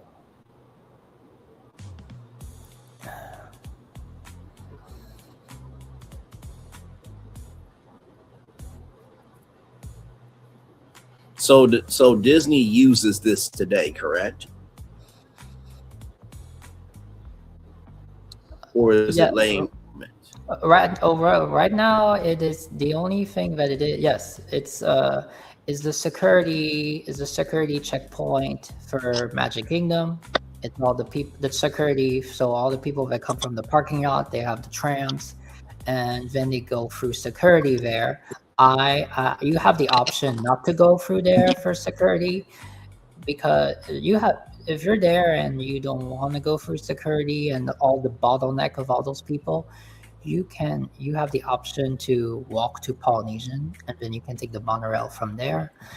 Right. But yes, they use that is the main gateway to Magic Kingdom, in and out, and to go to Epcot with the monorail. So okay, so this has very usable use right now. I think that would be the biggest thing, is to do a survey of this to see if they took this out to make this area a theme park. That would be the thing they need to do. Take a survey to see what of this can be used, how much square footage is it, and the feasibility of putting a park right there. That would be the best way to go about that, because here's my way. So now, okay, hang on, give me one moment. Remove. Okay. Because there's a clearer picture of it right there. That's from the Mouselets YouTube channel. I would like how much subscribe to the Mouselets. Great women there. So that's the overall layout there.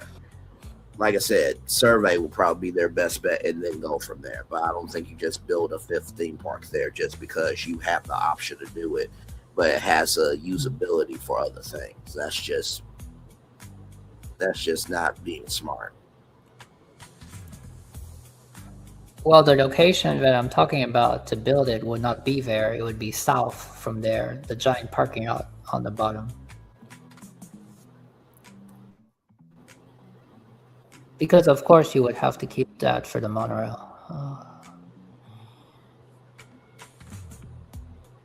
Okay, so you saying right here where these cars are would be Yes, where the park? this here is a ginormous. It goes. I'm trying to find another image so we can see the parking lot from there. Oh, here. I think this image would be. Is that a map? Like I said, I'm not trying to go against y'all. I'm just trying to gain clarity from this. Yeah. Yes. Oh, here. Okay. This is a good picture because it describes the entire property.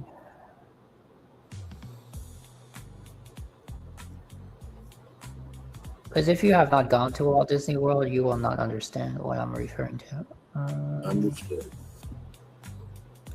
I pulled up the picture right here. So this is the Google. I think this is the Google Earth picture right here. I just need to see this parking lot filled just in a bigger space here. That in a bigger frame. That's all I need, and then I think I'll be able to get where you guys are going, rather.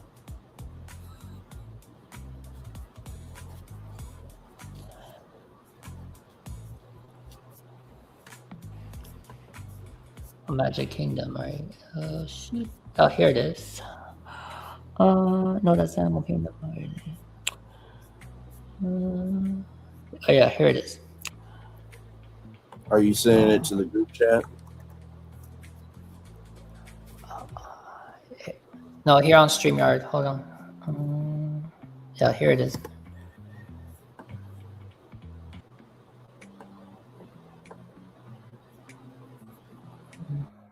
Oh, it says issue.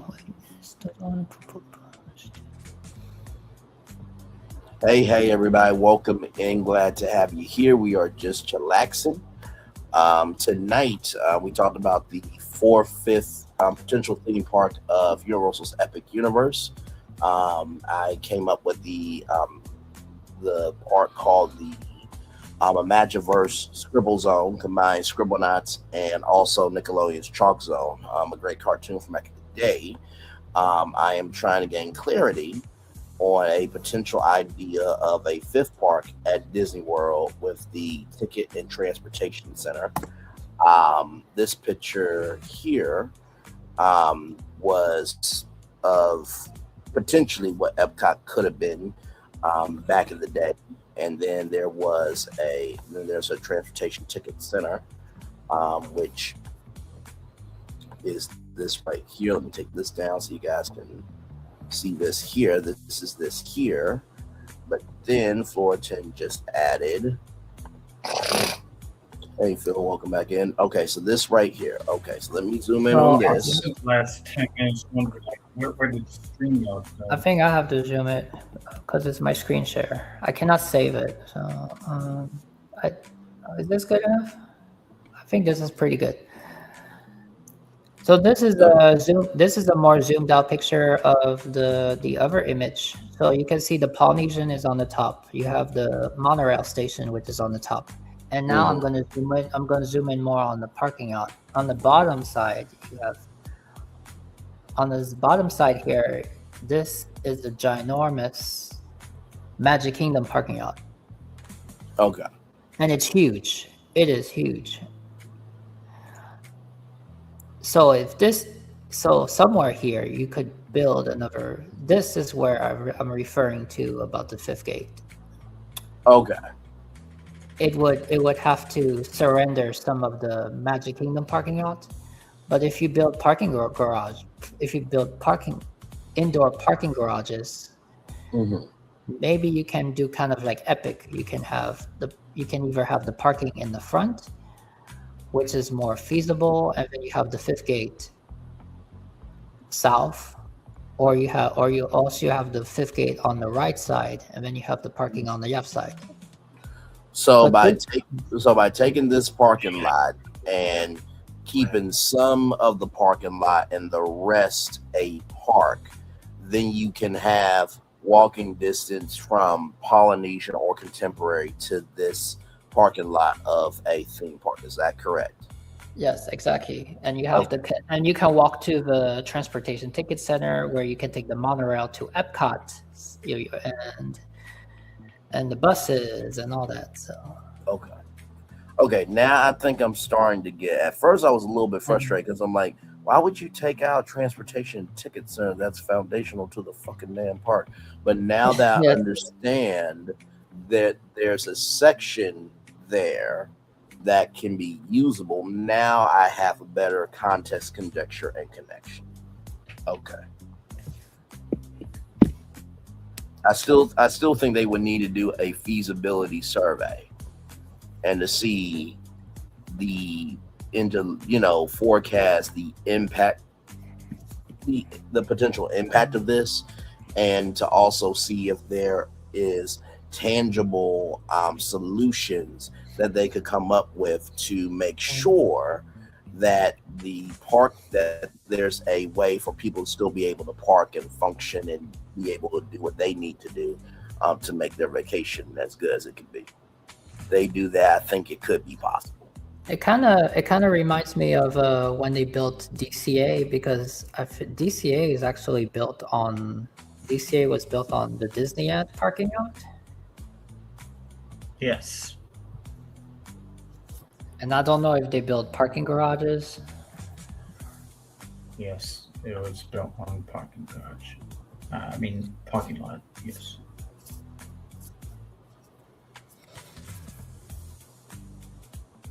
Just like Hollywood Studios has a ginormous parking, and Epcot has a ginormous parking as well.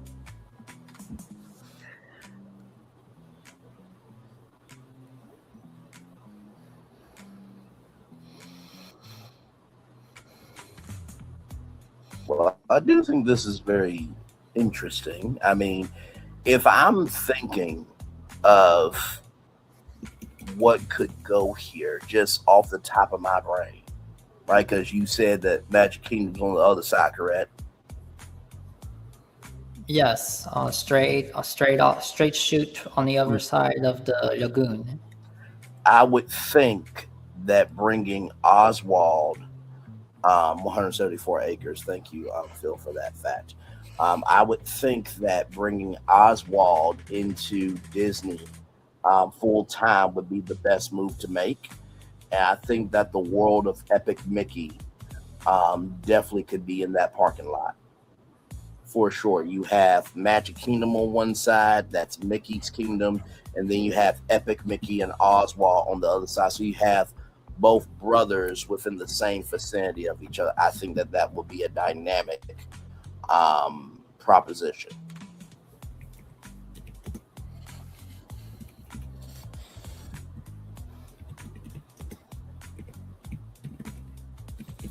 And then you bring back Junction Point, which is the video game studio that creates Epic Mickey, and then you continue the video games, and there you go. Now, since it's Disney World, this is Disney World. Can you imagine if you had Magic Kingdom as is, and right here, it would have been another, I'm not going to say it's a castle park, but it would be a unique park because it's Walt Disney World, and it features something. I know they've already done that in the other parks, but imagine if they never done that and they did that for this park. Since it's Disney World, this would be like the World Park, and it would feature things from all the Disney parks from around the world. So for example, you would have had Ratatouille instead of at Epcot. You could have had Tron if you didn't put it in Magic Kingdom. And if you had something like that and they incorporated, because for me, Walt Disney World is like, it's like the world destination. It's supposed to be like the mega representation of all the parks. Right. If you had that, then it would have been interesting, because then the people can experience like a taste of what is offered in all the other parks. But then at the same time, they have the Magic Kingdom, which is unique in its own identity to Walt Disney World. Yeah. I think that would make World Drive, that would make Disney World a very unique mega kingdom. Potentially, Phil says that he included the former Speedway, where you can get 174 acres. I still believe that Speedway Tearing that down was a dumbass decision because you had the richer pay driving experience, and that was the only place you could do that. And if they would have been smart and saved it, then they could have wrapped the NASCARs with Cars wraps, from the movie Cars, and then you have Disney Speedstorm, and you could recreate the cars from Speedstorm and raced it on the track. But of course, Disney is the smart ones. Said no one ever. Now, when it comes to what you said, Thornton, potentially, I think that the reason why they insert Ratatouille in, in the Paris Pavilion is because of the synergy of those two worlds there. And when it comes to Tron, I think because it has such a technological bent, I think that's why they put it in Tomorrowland.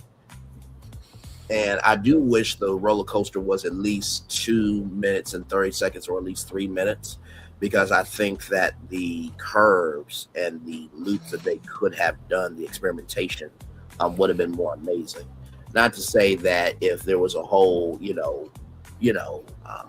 park of Tron or Ratatouille, I think it would have been cool. I think with Tron, it probably would have been more, probably more adult thrill rides than Ratatouille, because with Ratatouille, there's not really too much you could have done with Ratatouille in terms of diversity, equity, inclusion, belonging for rides. But I do see where you're potentially taking that.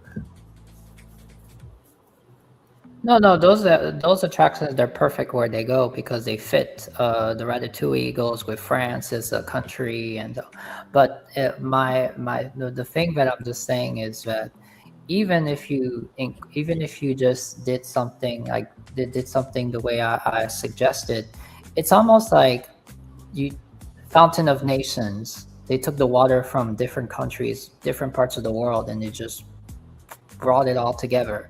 World Showcase is the world's countries united.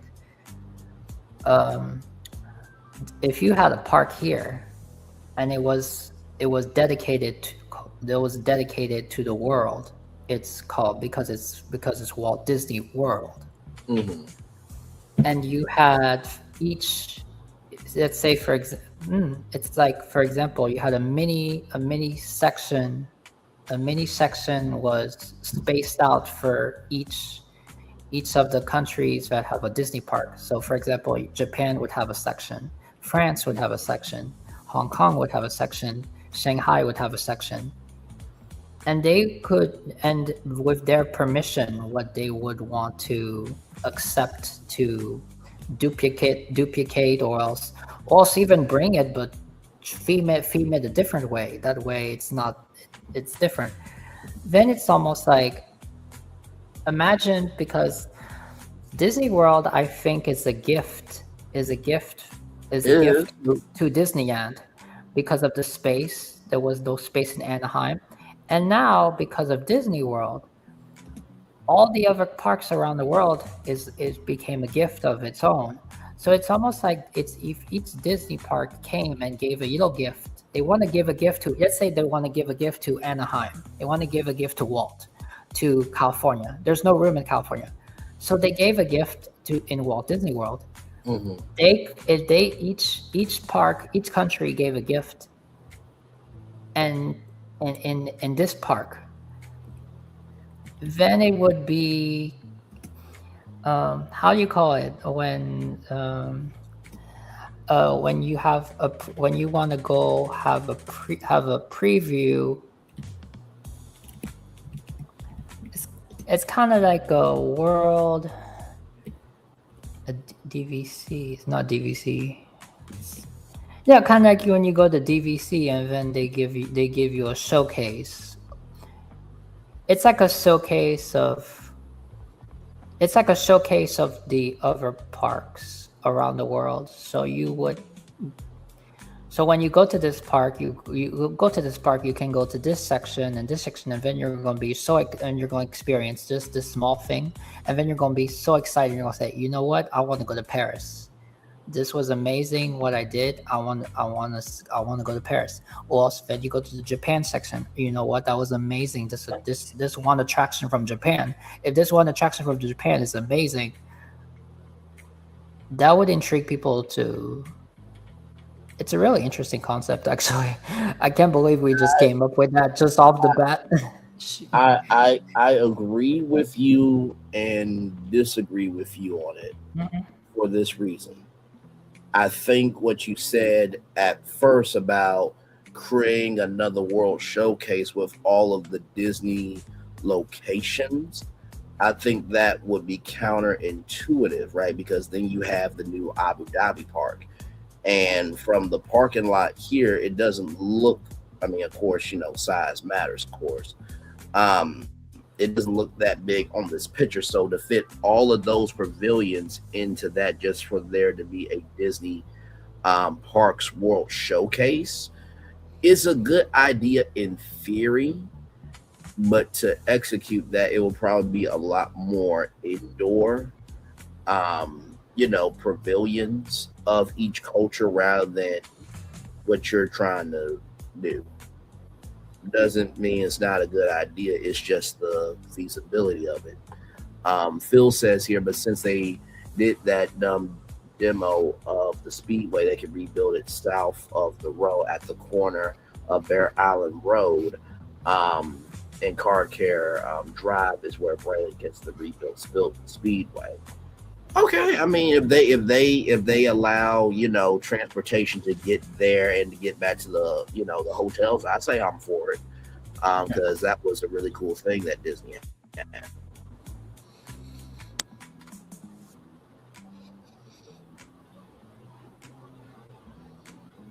I think your idea is good, Florence, and I was just saying of the feasibility also too. You don't want to be too much of a duplicate, because they do want everybody to be able to go to the other parks around the world. So bringing those parks to Disney World, while it would be a gift that would constantly be there, you don't want to minimize the culture of those to being just indoor pavilions in potentially a small space. Well, I wasn't really saying I was not saying okay, let's bring this, we're going to bring the best attraction from each of those parks and just put it there. It was just more of it's a park, but it has the world that participates in it. So even if they built an attraction that was not existing in their parks, and they just wanted to build one attraction or one area as a thank you to Walt, as a thank you for the existence of Disney, and they were able to do it at this park, it would be almost like a Fountain of Nations, but a Fountain of Nations as a park, as a legacy, or something that's commemorative. And it will be kind of like the World Showcase that was supposed to be in this location, but it still would be, I don't know. So it's very grand what I'm saying. So are you saying that each park, right? Let's just say that Walt Disney Imagineering says, okay, everybody create an attraction, and then they send the plans to Walt Disney Imagineering, and then they take, Shanghai section, add that to the roller coaster, take Hong Kong section, add that, and then it is a ride based on those nations that's inside this park. Yeah, it's like, for example, you take the Magic Kingdom, and instead of Frontierland and Tomorrowland and Fantasyland, you have Shanghai, and then you have France, and then you have Japan. All those the places that have a Disney park. And I guess you can also throw in Abu Dhabi in there, and it would be, and that's how the park would be. It's like if they envision a new park for the world, but they did it at Disney World. Mhm.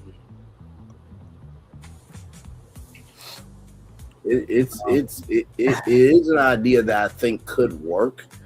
I think that the biggest thing is execution of space, making sure that the attractions highlight each culture and it doesn't take away from World Showcase. I would rather, do the idea that you said, that everybody, has like their design, all the parks are designing one roller coaster, and each part of the roller coaster showcases a different culture. And then that ride is the ride of the parks of the world. That is more feasible to me than trying to bring all those parks into one space at Disney World, where you got World Showcase and then you have a park showcase in the same park. Oh, but I don't think you're understanding what I'm saying. I think it's not a showcase of the country. It's a showcase of I don't know. It's a showcase of their, I guess it's a showcase of their park. Showcase of the Disney parks throughout the world. Yes, Phil, you got it. That's what I'm referring to. Yeah. I want to mention this because it's in my head of concepts I want to do. Disney Park Showcase. That would be a title for now. Yeah. You gotta play around with it, because I Play feel around like, with you're there, but I mean, we need to, like imagine would that name maybe I don't know. Yeah, I'm with Phil, because I feel like I'm in a loop, because I feel like the idea I have is basically the idea you're saying. You're just saying it differently. So maybe I do need to see pictures. Yeah, and yeah. everything in between to really understand what you're saying. Not saying it's not a bad idea. Maybe No, I it's- understand, because you're saying next door you have Epcot and you have World Showcase, and I'm not saying that here we have another World Showcase, and it's like a ride that showcases their country. That's not. Yeah, I think just because I'm understanding what I'm talking about doesn't mean you guys are understanding it. I understand you maybe flaunting. Let me tell you this, flaunting. You know what Tokyo is doing in the late 2020s, correct? To their Adventureland, what they want to do to it. Yes. They want to bring up to their Adventureland. We're going to bring up to America and put it right here in this former parking lot of Magic Kingdom. Yes? Yeah, but just like Braylon pointed out, if we don't want to duplicate something, because for example, like if for example, even if they bring, it doesn't matter what they bring. They can build. It's almost as if they want to build something for. Let's take Japan, for example, Oriental Yan Company. They want to build something for Japan, but instead of building it for Japan, of course they're going to build what they want in Japan. But let's say they want to build now they're giving the assignment that they're going to build something as a gift for Disney. And they're going to build something different. They're going to build something new, and they're going to build it, and they're going to give it as a gift to Disney World. And it can be something that's completely different, but it's still Disney. It's still the Japan Oriental Yan Company Disney park style. So it still showcases the greatness of the Disney parks. Yeah, well, I wasn't proposing like duplicate necessarily exactly. I was proposing we get a ride just like theirs, okay? But okay, we yeah, even you can use their ride technology and a different theme, a different IP or. Because this is kind of yeah. No, go ahead, Phil. And then I'll come after you. Go ahead, Phil. We can have a Pocahontas ride finally, Florton.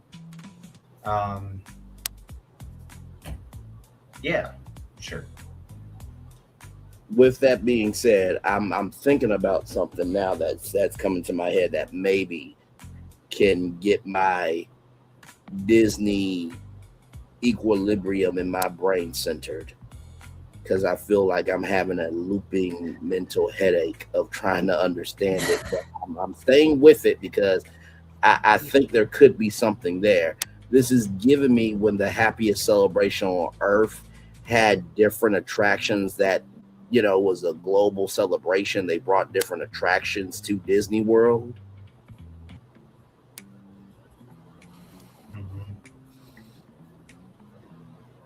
Braylon, you have a good walk after you wake up tomorrow, like Florentine does, and maybe you will have a clear head. I guess. Yeah, because I really am trying. Like I said, I feel like that maybe what Fullerton said is what the happiest celebration on Earth did when they brought different attractions from all the Disney parks to, you know, Disney World. Because that's the only thing I can think that would actually make sense. Yeah. Now, the final puzzle to all of this is infrastructure. You bring the proper infrastructure, and the people will come. So I think I'll give a good example. So let's take Japan, for example, because Japan, Disney Japan. What is something in Tokyo Disney? What is something in Tokyo Disney that really impresses you guys? That you wish that the execution and the environment and the attractions. What is one thing that really impresses you that you would bring over here in a certain way? Let me go to Tokyo Disneyland and see their rides real quick. Now, a lot of people are saying the Beauty and the Beast,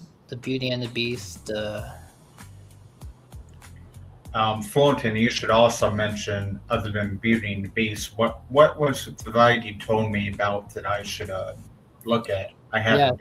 Aquatopia, that Aquatopia. children down. You said something about the Tokyoans did not want Aquatopia anymore. Yeah, because they're expanding that area. I don't know what they're doing. Okay. Well, we take Aquatopia for America. Yes? Yeah, you can take that for this park, actually, and it would be a representation of Japan, of Disney Japan. Okay, what about... And it would be, yeah. Mm-hmm. What about Pooh's Honey Hunt? That's something that could be Pooh's taken. Honey Hunt? Yes. We have that in Magic Kingdom, but it's not the same. Not exactly the same name, but I mean... okay. Okay, then scratch that then. All right, scratch it. Okay, since it's the same thing. Okay, I'm trying to be here with them. I'm trying. Okay, the Happy Ride with Baymax. That's cool.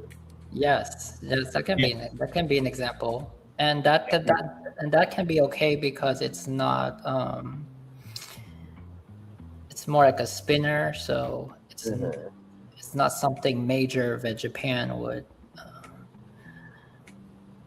What do you guys think about the Wreck-It Ralph that is coming?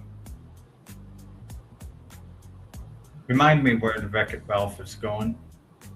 Tomorrowland.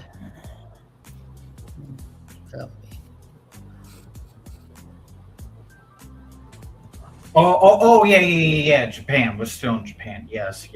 Okay.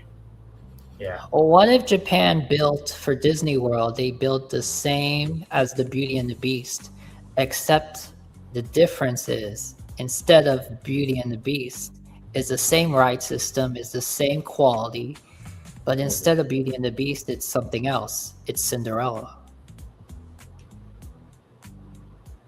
I like it. Yes. I love that idea, Florentine, because that's where we're at. We have Cinderella Castle.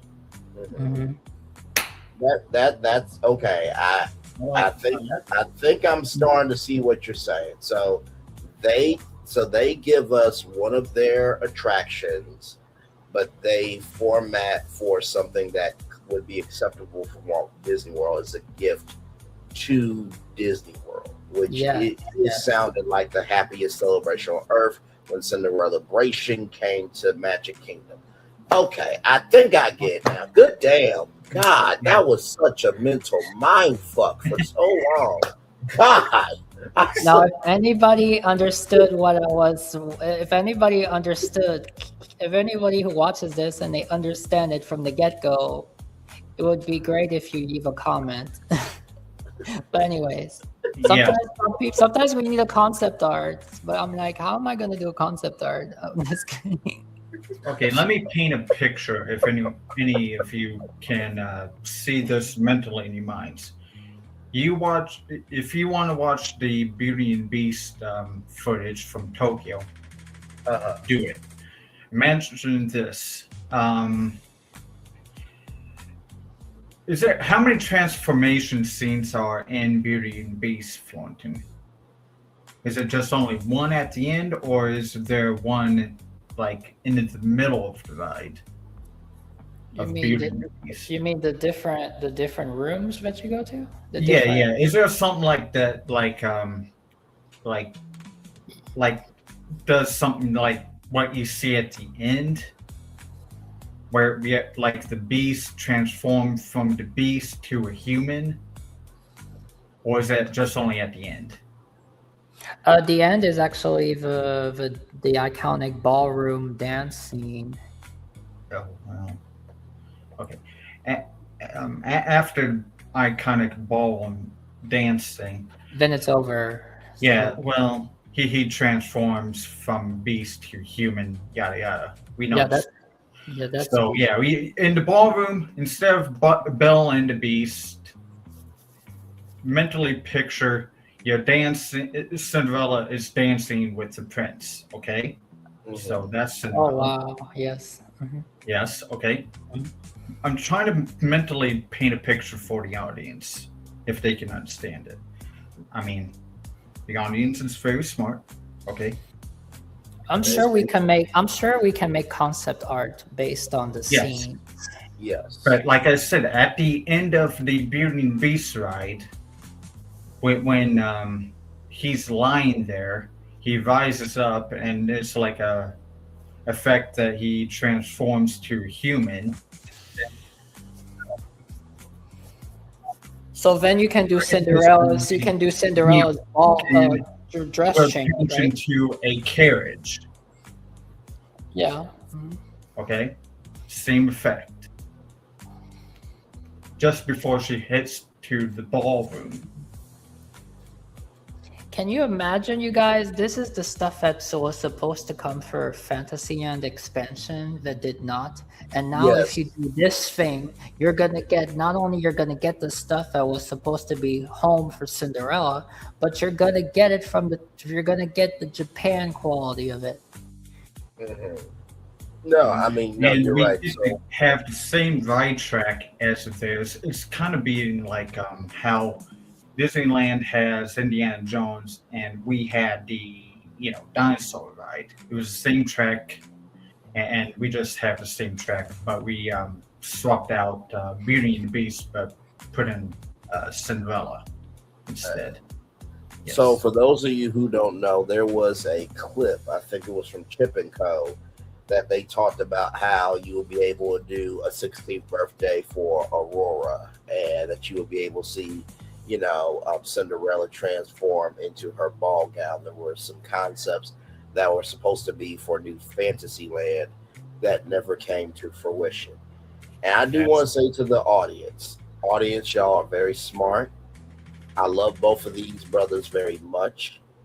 And sometimes we have to talk through things in order to understand.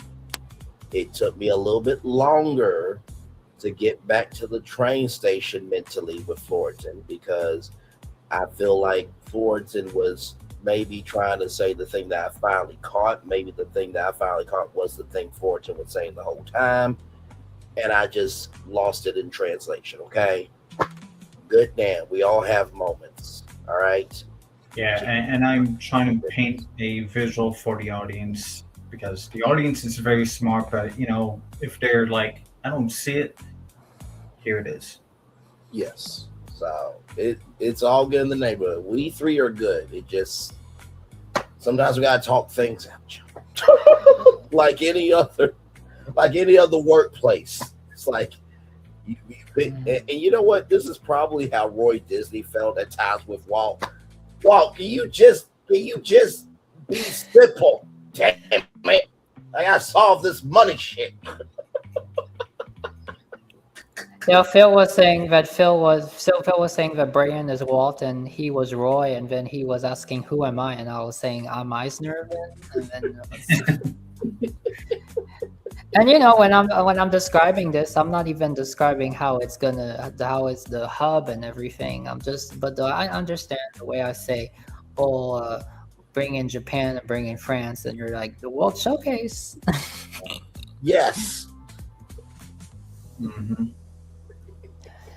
We might as well bring Westcott then if we're doing that.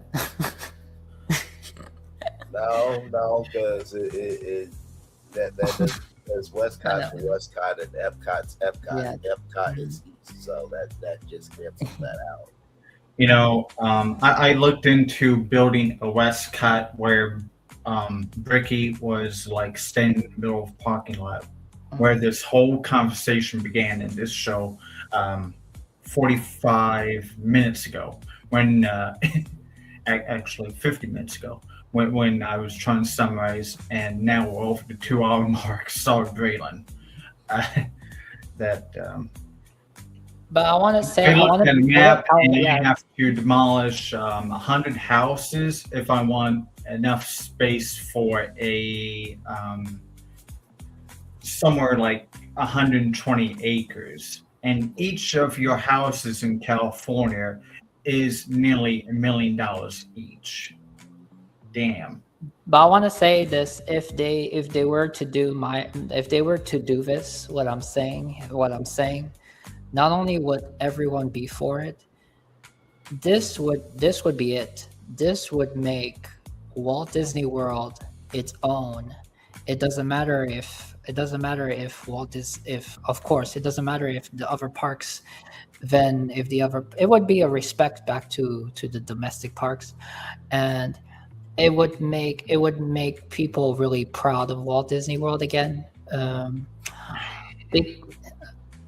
This would be it, because it does. People from the other countries, they would travel to Walt Disney World. They travel already for Epcot and all that, because there's no other place that has it. But they would travel for this park because this would be the only place that they have a park as this. Because this is basically Disney World for me. It's basically the biggest, and it's basically that's why it's called Disney World for me. Yes. Yes, it's not because the way it is now is it's called Disney World because of its size, and it's because how many parks it has. But for me, World is World. World has to be this park would be the crown. It would.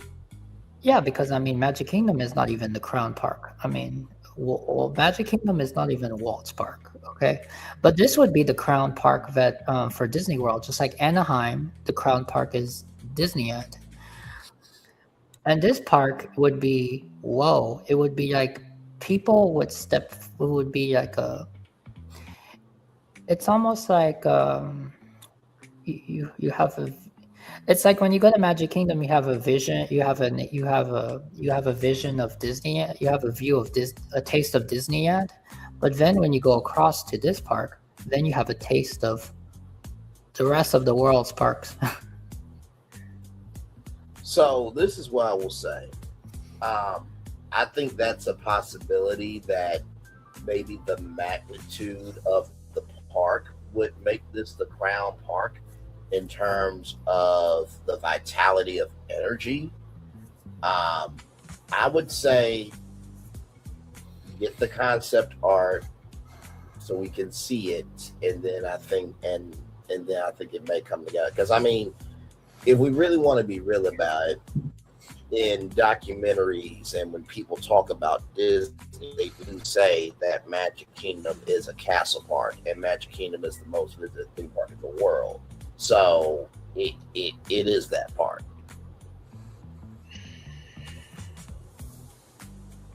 Oh yeah, no, oh yeah, absolutely, absolutely. I'm not saying that this thing would.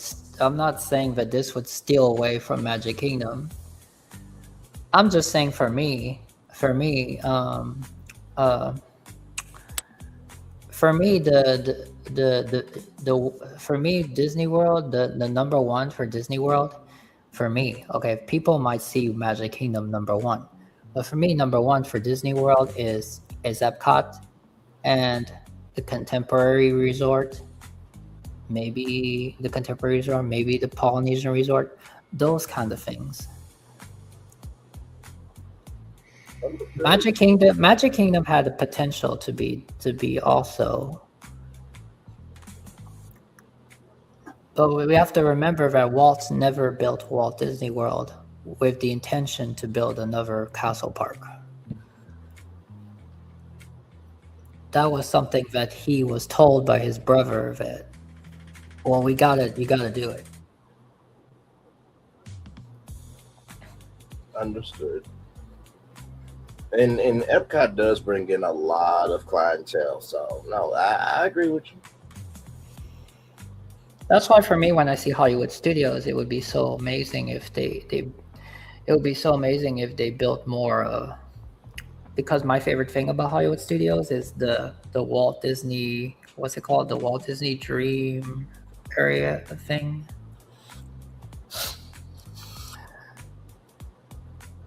We don't have really in Florida what we have in California, but if they had built an area where it was more like Walt Studios and all that, that would be something really great for Hollywood Studios, in my opinion.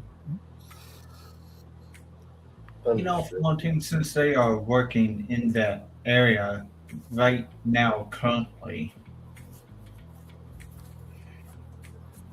I'm just thinking about what you just said. Just like I don't understand why on the Disney bus to Hollywood Studios they play Mary Poppins music. I don't get it. Yeah, I know. You don't have the Mary Poppins, right?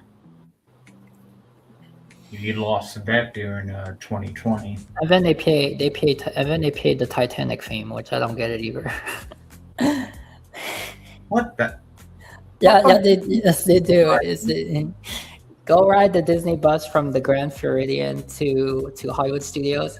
You're gonna hear the Mary Poppins song, and then after that, you're gonna hear James Cameron's Titanic. Okay, well, thank you for that. I'm going to have to see if I can come down and to Florida during Christmas and see if I can hear that. Because I never rode a bus from the Floridian to any place. I went from the Riviera to Magic Kingdom, I think 3 times.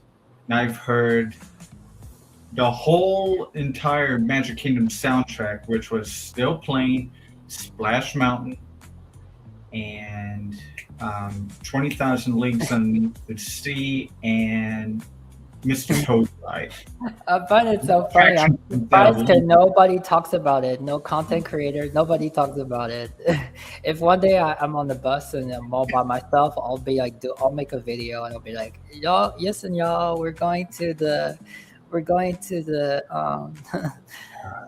park that has Titanic and Mary Poppins.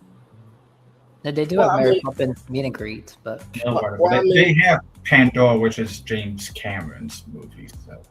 Well, that's what I was about to say for the James Cameron part, but also too, Mary Poppins. The soundtrack is a very relaxing soundtrack, so that could be for the atmosphere of the bus to make it relaxed and calm too.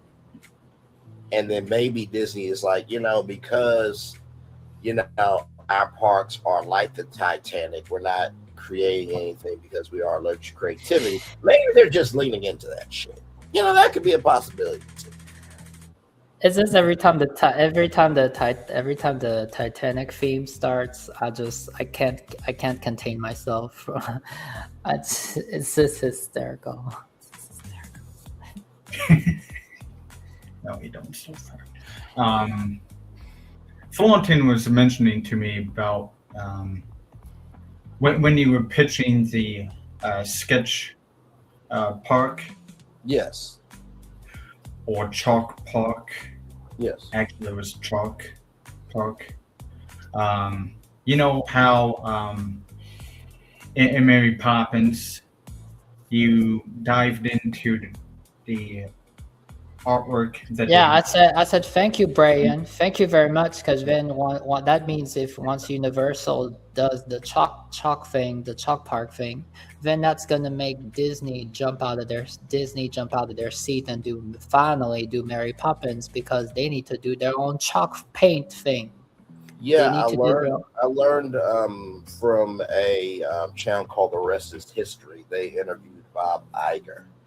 And Bob Iger said he had like the original artwork for that opening scene, and that Walt Disney loved that picture so much that he included it in the movie. And that's how you go into the world of Mary Poppins. So yeah, I mean, like I said, it's all about how you angle it. You know? Yeah, what I mean? you know how you have Festival of the Arts in Epcot. They don't really. Now they do have a nice photo op in Mary Poppins, but when it comes to the chalk on the ground, they don't really implement something like that from.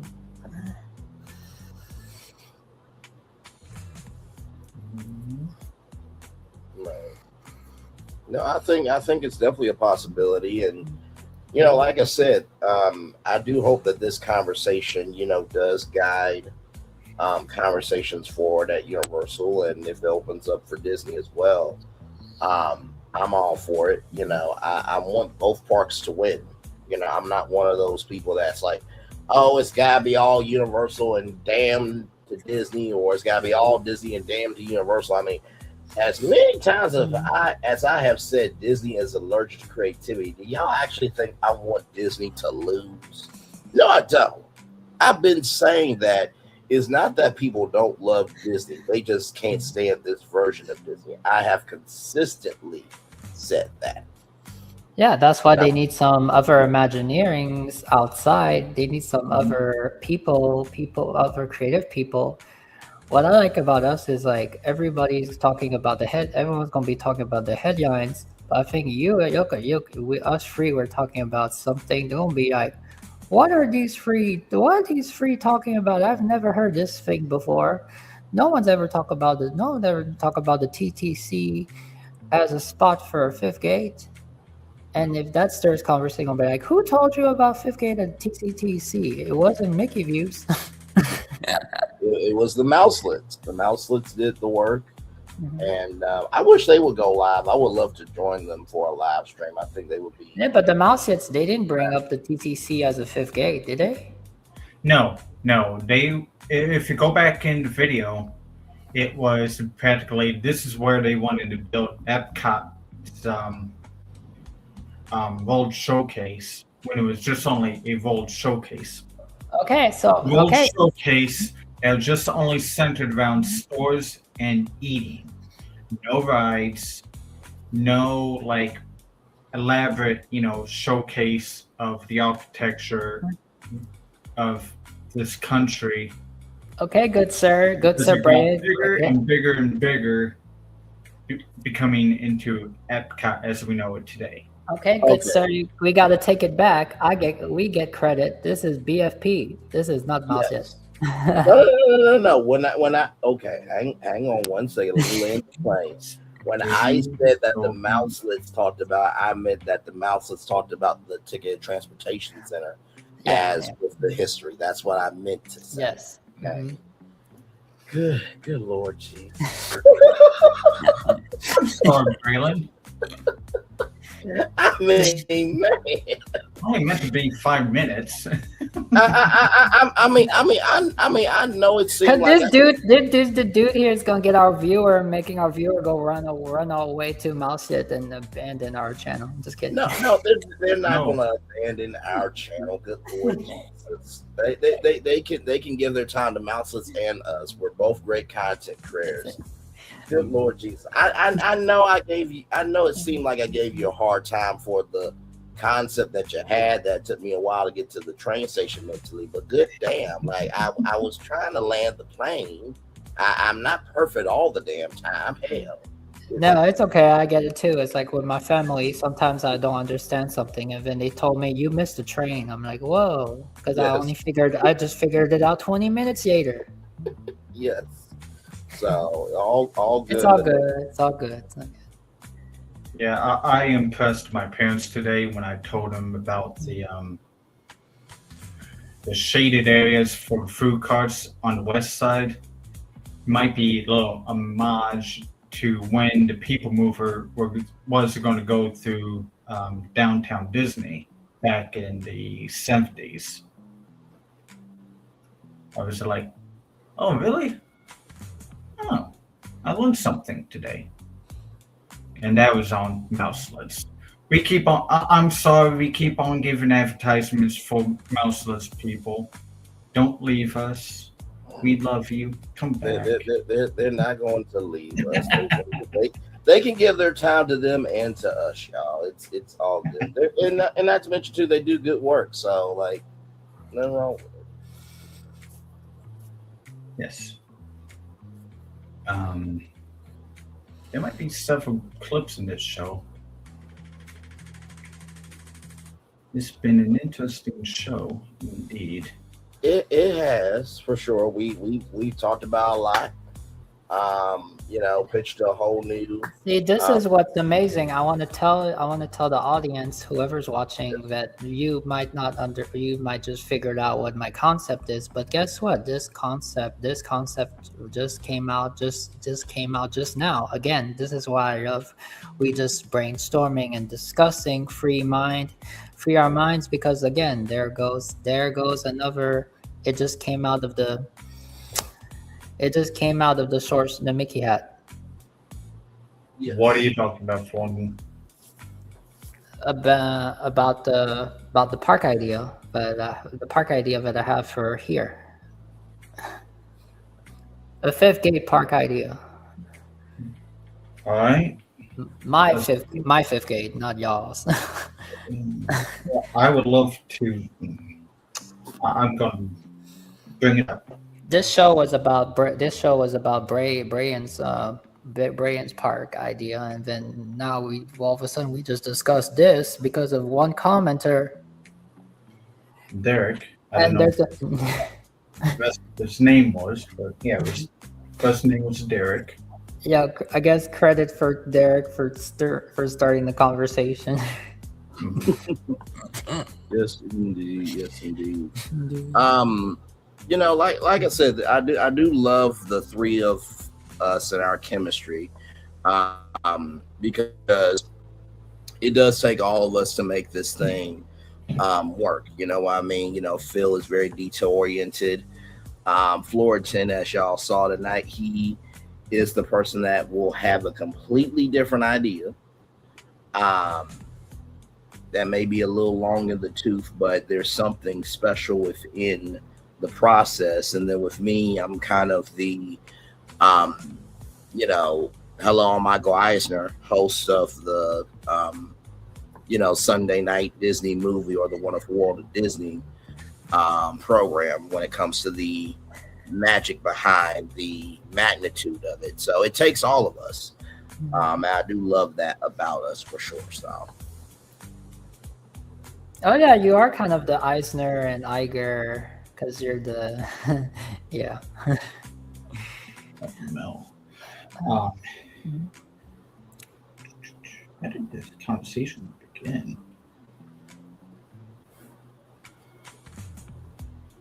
How did this conversation begin? No, I'm trying to figure out what was Derek commenting on. He was commenting I on. know you sent it to me. I just don't know. Okay. It was just now. It was a page. I don't know. It's just Disney or something, and they post the picture of they post the picture where the World Showcase is supposed to be in the Transportation Ticket Center, just to remind people that's about some history.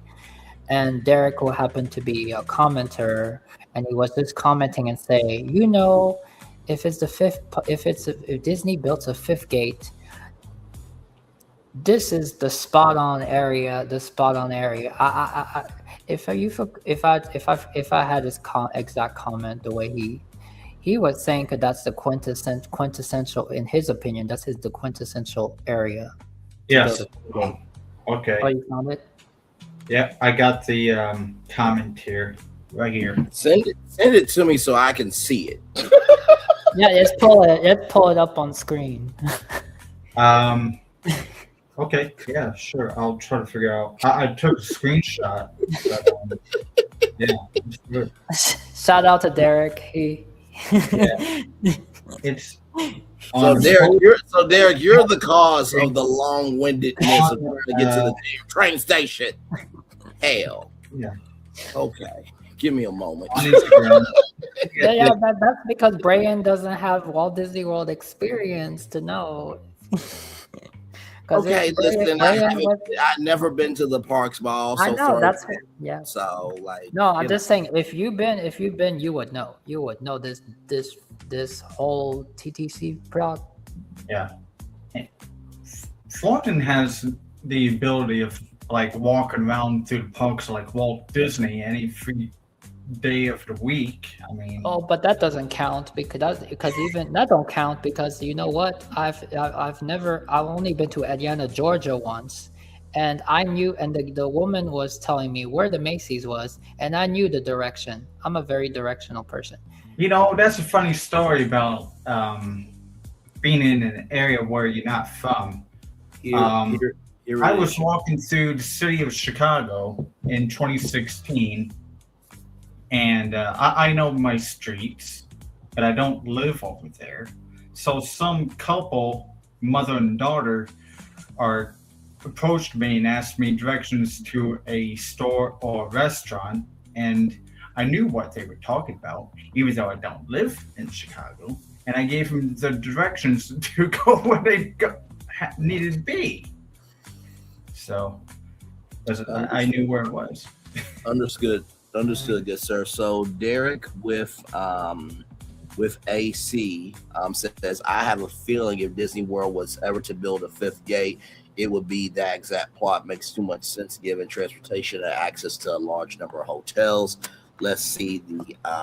But now I have to clarify this. Derek brought up the conversation of a fifth gate in this area. But let's be clear, Derek did not bring up the proposal of the concept of the park. Yes, this is very true. Florian did bring up the concept of the park. I'm going to read all the comments here because we are very transparent. Zachary Cope says that area is a giant parking lot with a million roads and overpasses, so no, that could not work. I said it's already been built on. So. Because wait, say that again, Phil. And I said that I already mentioned about the ground south of this parking lot has to be regraded for building something before you built it. Right, correct. And also, let me also mention this: it is the area south of here needs to be recategorized. The area south of this parking lot, where the speedway is, south of the speedway, where the Bear Island Road is, that is protected nature designated area too. So you have to go through the state loopholes, or yes, you have the federal government involved in redesignating this damn area. You don't have the Ready Creek district anymore, so you gotta go through the Florida Central Department of Theme Park Tourism approval board, whatever the hell they say. So I mean, so removes that roadblock. So yes, Zachary Topak says that area is a giant parking lot with and a million roads and overpass. So no, that could not work. Zachary, I liked your comment because you deserve somebody in your corner there, good sir. I'm aware that it is a massive parking lot right now. However, it's literally in the district master plan as suitable land for future development for entertainment purposes. Laughing emoji. So where would you put the parking lots? Because that whole area is flanked by the Shades of Green Resort. There's plenty of zone mixed use land adjacent to the parking lot to the right. At this point, they very likely would build parking mega structures instead of that flat lot. Yeah, they could do that like at Disney Springs, but then they would need some serious sight line work then. So those are the comments from Derek and Zachary. So a good, healthy exchange, but I am glad, Zach said the quiet part out loud of logic with this plan. But, of course, Derek is a Walt Disney and Zach is a Roy Disney in this conversation. Yes. So.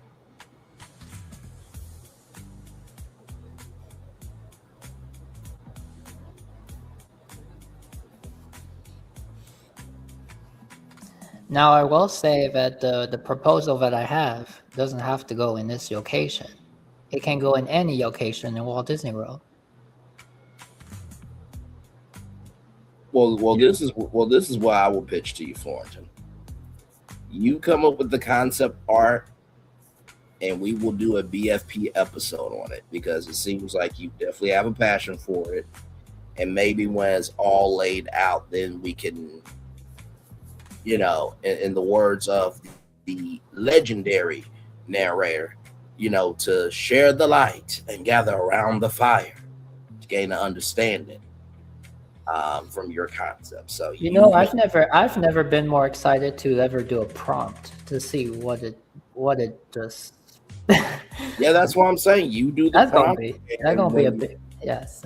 You do the prompt, and when you have it together, let me know, and we'll make a BFP episode for it. And and listen, I will gladly sit back and chillax. I'll help with the control room, and you'll be the main host because it's your thing. So you just let me know when you're ready. Yes, and for once, Braylon can just enjoy reminiscing on something for once. Because you deserve it. You deserve it. Well. Thank you, good sir. Thank you.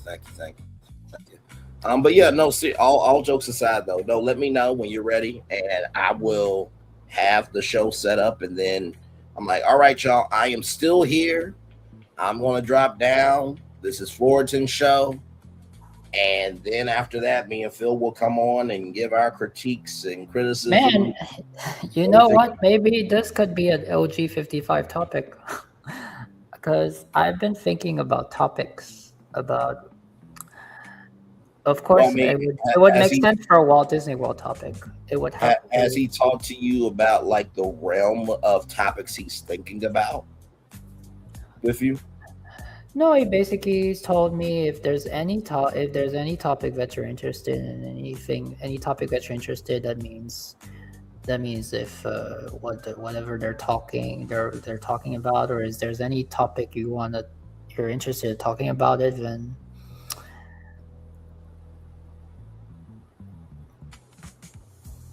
because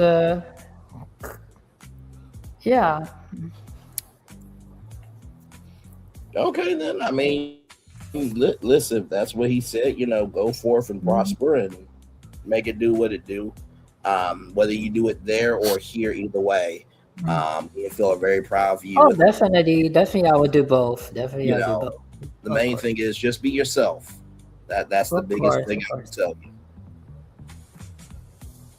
I can only be myself, people. Yeah.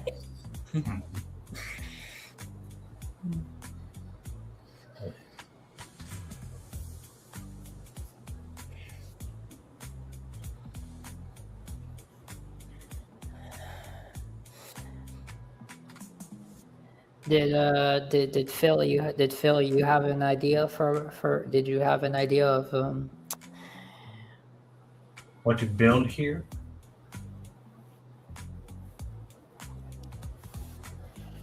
actually, let me bring this up. Is that what you're asking me? What to build?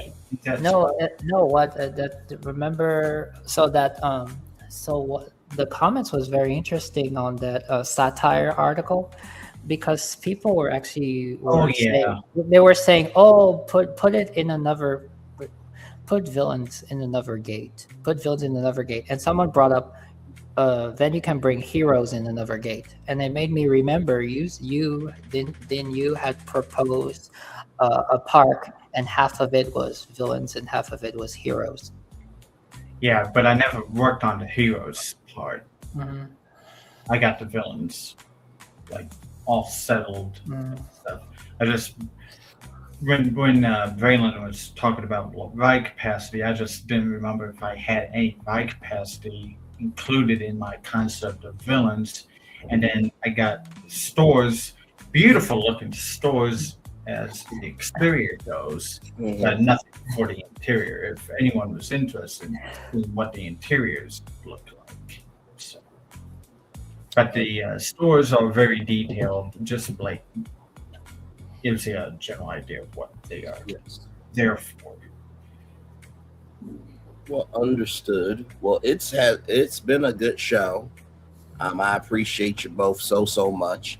By the way, y'all, tomorrow night we are going to have another good stream for you, because it is time for Universal to have their fan club. So right here is the U64, the official Universal fan club. This does not exist. Okay, so please don't call Universal and ask them about it, okay? I listen, I know how this theme park sector goes. Wait, I saw no. So I did say Universal, your move, but I'm going to break down the U64, the Ultimate Universal Fan Event. I'm gonna break down the tiers, the pricing of everything. So we're gonna get into that in about 20 hours at 8:30, because we have a Married to Medicine review, and then of course the morning edition. And then this picture right here, I'm so excited for this one, because I'm not going to explain what any of this is. You're going to have to tune in and find out. Yep. Are we playing Braylon Clues again? Huh? Are we playing Braylon Clues again?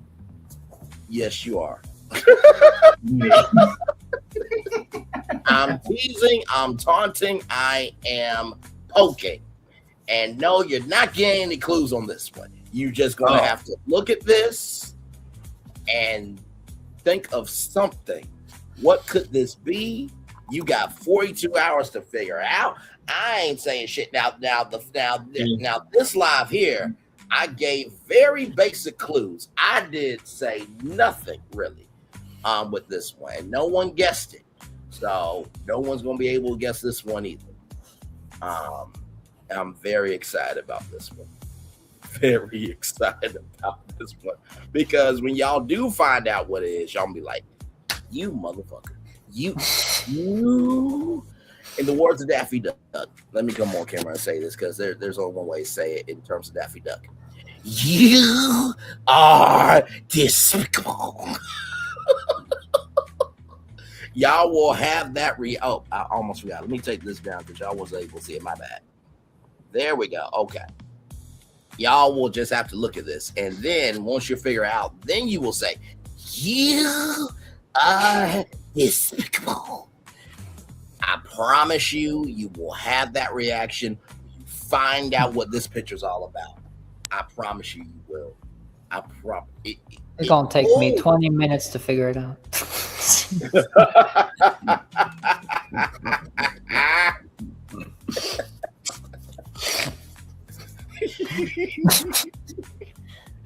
Sir, you got 42 hours to come up with a guess, and I'm not going to confirm not shit, which is going to make it even harder. So, Fullerton, let me ask you a question. about your concept that you proposed. Would my concept work with your concept? What concept? What concept is yours? Well, you know what I already had finished, which was like half of a park. Would it work with yours in a way? You did half of the park. Oh. No, we were just talking about like heroes and films. I had bad guys. And Oh. It would be an area for me. An area for you? Well, Is there a park called Disneyland, Phil? Talking about your park, Florentine Land, which is being built on. That's the Magic Kingdom parking lot. Well, yeah, because I'm sure if Abu Dhabi or Japan did something heroic, they could take it and they could prosper it. Now, Braylon, is this the whole Imagineering? Is this the whole company, or is this I'm not fragment? You got figured. No, I'm not confirming the word. Nope. Nope. Not confirming the word. Nope.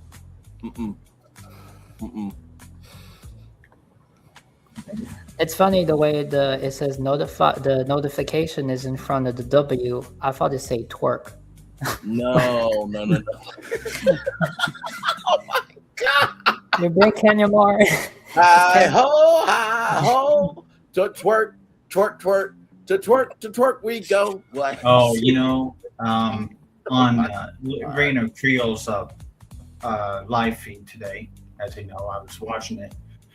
Ron came in, and we were watching her ride Pirates of the Caribbean.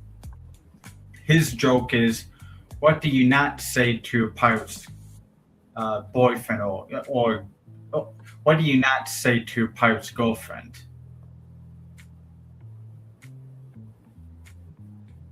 Any guesses? Don't go after her booty, I guess. Yo ho. Oh.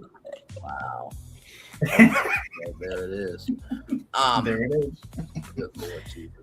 But no, that is not twerk at all. Like I said, this is all you're getting. This is it. I'm not giving any clues. And like I said, you will have that Daffy Duck saying out your mouth when you find out what it is. I'm not telling y'all shit on this one. Just a little bit, a little spice. No. A little herb. Nope. You know what? I will say this. I'll give you one clue. Those are human beings at work. You don't like me right now, do you? Because that's such a okay, Captain Obvious. Thanks for that. That doesn't help. I know. That's why I said it. Braylon, you was one wascally duck. Is it about Rachel Zegger making the dwarves go to work? No. No. Florida, yes. It's yes. not that. Leglo's in this. It's about the sequel, yeah. Snow White. Mm-hmm. No, not that at all. Snow White. You're not getting a clue out of me for it. I'm literally about to end the live and get some sleep. That's literally this is the only clue you are getting, that those people are hard at work. That's all you get. Well, that's not even a cue at all. Shoot. That's the way it was supposed to be.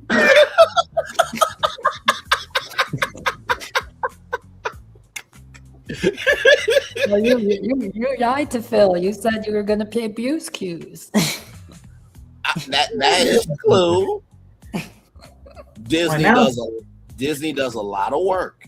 Mm-hmm. They do, in a lot of different areas. That's it. That's all I can say. Now this is Braylon's charades now. So. Like I said, that's the clue. These people are hard at work. That is your only clue. Yay, twerk it. Yo ho. And twerk it. Yes. Well, y'all, that's going to be it for me. Like I said, audience, that is your clue. These people are at work. That's the only clue you get. It's a very generic clue that does not help at all. That's not my problem. I'm just looking at the map behind them. Is that going to help me anything? You know, Disney does work all around the world. That's Good one, Phil. Good. Point one for Phil. We are 1%. But that's not really a. But that's not really a clue though, because that's a fact. True, but it could narrow it down just 1% more. You know, this is a good concept art for my proposal project because it takes different people from the whole world. People know.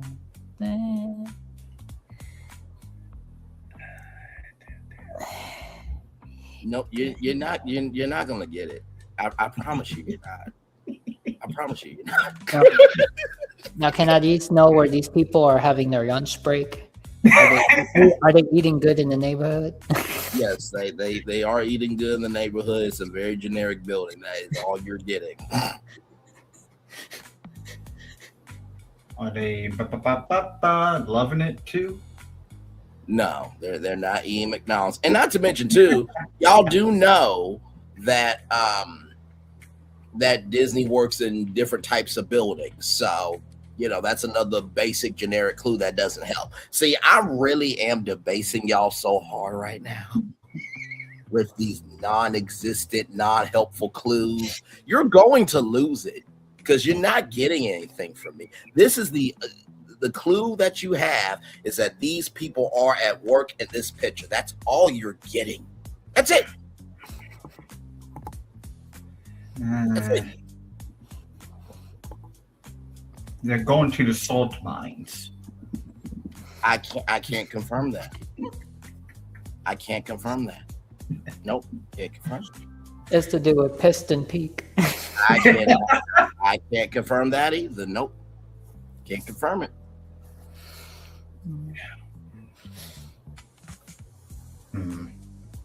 It's another Disney park in another country, in another part of the world, I guess. I don't know. Can't confirm that either. Disneyland, Indiana. No. Disneyland, Ohio. No. Nope. Not Disneyland, Arkansas either. Nope. Like I said, y'all brains are going to be tired by the time This has to be bigger. This has to be bigger than the park. It has to be bigger. I'm not confirming shit. You're not getting anything from me. No.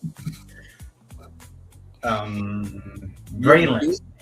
Your brains are going to be tired by 6 o'clock Wednesday. I'm looking forward to it. Because I know it. The thing is, he said Imagineering. So, I mean, yes, we use Imagineering. We use Imagineering for like concepts and stuff. But in business, does Imagineering that gear to one thing? I will be talking about the history of Imagineering. Yes, and that is the focus of that live. Yes. You're not getting anything for it. Quit trying. So the whole structure is the whole structure of Walt Disney Studios. Yes, that is the whole live of Walt Disney Imagineering. That is the whole live. Nothing more, nothing less. Yes. So you have a whole new structure strategy. No, I don't. Nope, you're not getting anything out of me. No. Nope. That live is going to be about only Walt Disney Imagineering. Okay? I'm just throwing in my 2 cents, so it's out there. Nope. This is the live show of like, we're going to stay over all night, all day, and talk about how to fix the company. Let's begin. No. Y'all, your main clue is that those people are hard at work and that picture. That's all you get. And we're going to be talking about Walt Disney Imagineering on Wednesday. That's all you get. That's the live. That's it. That's it. You're not getting nothing else from it. You will have to tune in to see the whole shebang. Nope, I guess that's it. Let's wrap it up before midnight, before I turn into a pumpkin now. Yes, with that Well, being dang, said. it's as simple as bread and butter.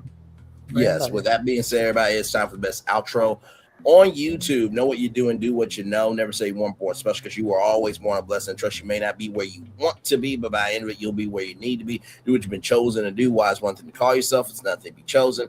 One love, much love, all love. I have spent time with you. We have spent time with you. You have spent time with us. And hopefully by spending time together, we're great together.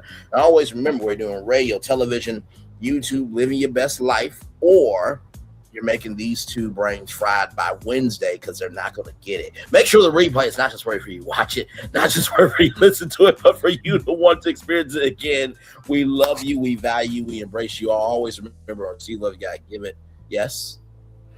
I was just wondering, would it be appropriate that every time we outro the show, we do like a 5 second, like pull up your channel, pull up his channel, because we all both have channels now. We can do that in the future, sure, yeah. I'm just wondering tonight, just pull it up for 1 minute and takes simple. I'm just curious. Oh, okay. Hang on. Give me a moment. Because I'm sure Florton may appreciate it. Just trying to give me a moment, y'all. I'm just trying to. I was supposed to do the Onyx collab at 10, so it ran over. So I'm just trying to end it. But give me a moment, y'all. Give me 1 moment. I mean, it's okay for me, because like my channel is not rock and roll, okay? Well, I'm not playing rock. Well, funny thing is about rock and roll, I have a public playlist that has rock and roll. Sure. All right, y'all. So here is BFP Imagineering right here. So this is Phil's right here. Okay, so that's Phil's. I just did that during your show. So there you go. And then here is Florentines right here. So here is Florentines right here. So those two channels there. All right. And stay tuned because mine might be a brand new one, and this one might stay my general one. Let me use my general one for commenting and yes, putting my music, whatever. So understood. Always remember, or see love you gotta give it, or see love you gotta give it, or see love you gotta give it. Where obstacles you've overcome, where success you have achieved upon this particular day, we are extremely proud of you. If no one else is proud of you, be proud of your damn self. And finally, y'all listen. I will just say this. Sometimes, and I've said this before, if you understand the moves that are happening around you, you will understand what you're seeing in front of you. I have said that so many times at this point that it is a part of my vernacular. Like I said, if you understand the moves that are happening around you, you will understand what you're seeing in front of you. Remember your 2 clues, your only 2 clues. Phil and Florentines' clues that they try to get out of me do not count. The 2 clues that y'all get is that these people are hard at work in this picture. That's all you get. And I will see y'all Wednesday, 6 p.m., where these 2 brains will be fried, okay, by the time they get it. And then before that, I'll see y'all for the U64, the official Universal Fan Club conversation. That's going to be a good time. So, see you all very soon. I can't wait to see these 2 on Wednesday, because they not going to get it. I promise you they not. I promise you. And listen, it's all in creative fun. It really is. It really is. Yeah, Fullerton and I are going to be discussing, like, brainstorm what you're coming up with tomorrow when you wake up, and see what the hell you came up with on Wednesday. I'm not going to confirm a damn thing. You're not getting shit from me. All y'all are going to say on Wednesday is, you are despicable. We're going to place a bet of who is closest to your concept that you're going to present. We're going to. I like. It's good to. It's good to marinate something. Marinate something, just like Sheree always says. Not September, October, November. Listen, who said I'm pitching a concept? Those are people hard at work. That's it. Okay. Well, those are closest to what you're doing. You know. Those are Imagineers hard at work. What else do y'all think that is? I don't know. It could be anything at this point. They are hard at work. Yes. What are they hard at work? That's all you get. That's it. Okay, I have one more question. Are you more proud of this than what you did today? You think you funny. I will say this. I think they are both equally important. Ha! Gotcha. Yeah. Oh, it's a good one. Because you see what Fullerton was going to do. If I were going to say that, then Fullerton appealing to my, Walt Disney side. So how deep is it for you, Brain? What was your first thought? You're not getting shit from me. No. Yeah, but even if you were more proud of this one, that's still what I still would not know what it was. That doesn't mean I would know what it was. Fullerton, I have a persona up here, sir, that I have to protect. Okay. Just a little bit of persona. Just a little bit. Both of these are very important. I think that the concept that I pitched tonight would definitely evolve Universal. And if I had anything to pitch to Disney from this that may or may not be there, it may or may not have an impact. Oh yeah, I'm really confusing y'all. Yeah, you're not getting anything from me. Yeah. It's really gonna be that hard.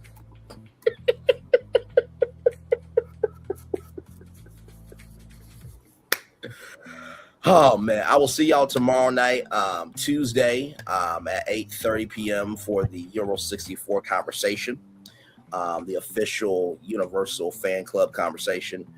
That should be a good time. And then, of course, I will see you guys. Okay, I'm still frozen. Hang on. Give me a moment until I come back. Hang on. I should be back here in just a minute. StreamYard will do. There we go. Like I said, I'll see you guys for the U64 conversation for the official Universal Fan Club at 8:30. And then this here, Wednesday, remember your two clues. These people are hard at work in this picture. Okay, that's all you get. You're not getting anything else. And we will be talking about Walt Disney Imagineering. We will. Okay. All right. Yeah, we know. We're not getting anything else. How many times we gotta bring that up? We'll be talking small float, and we're gonna have like a little bet between each other, and see how close we are to when we present it on. I will be watching the group chat tomorrow so hard to see all the guesses and not say shit. We're not going. We are going to talk on Instagram between two of us. Ooh. Oh, okay. Okay. Yeah, we're going to be talking secretly, so you don't know what we're talking about. Okay. All right. Okay. Phil's not playing around. No, he's not. I love the fight. We'll see who wins out on this one. Yeah. See who gets closest to what this is going to be about. Yes. All right. Much love, everybody. Good night. Bye-bye, everybody.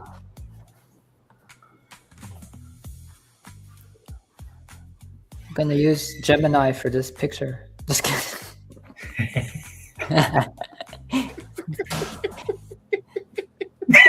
That's not going to give you anything.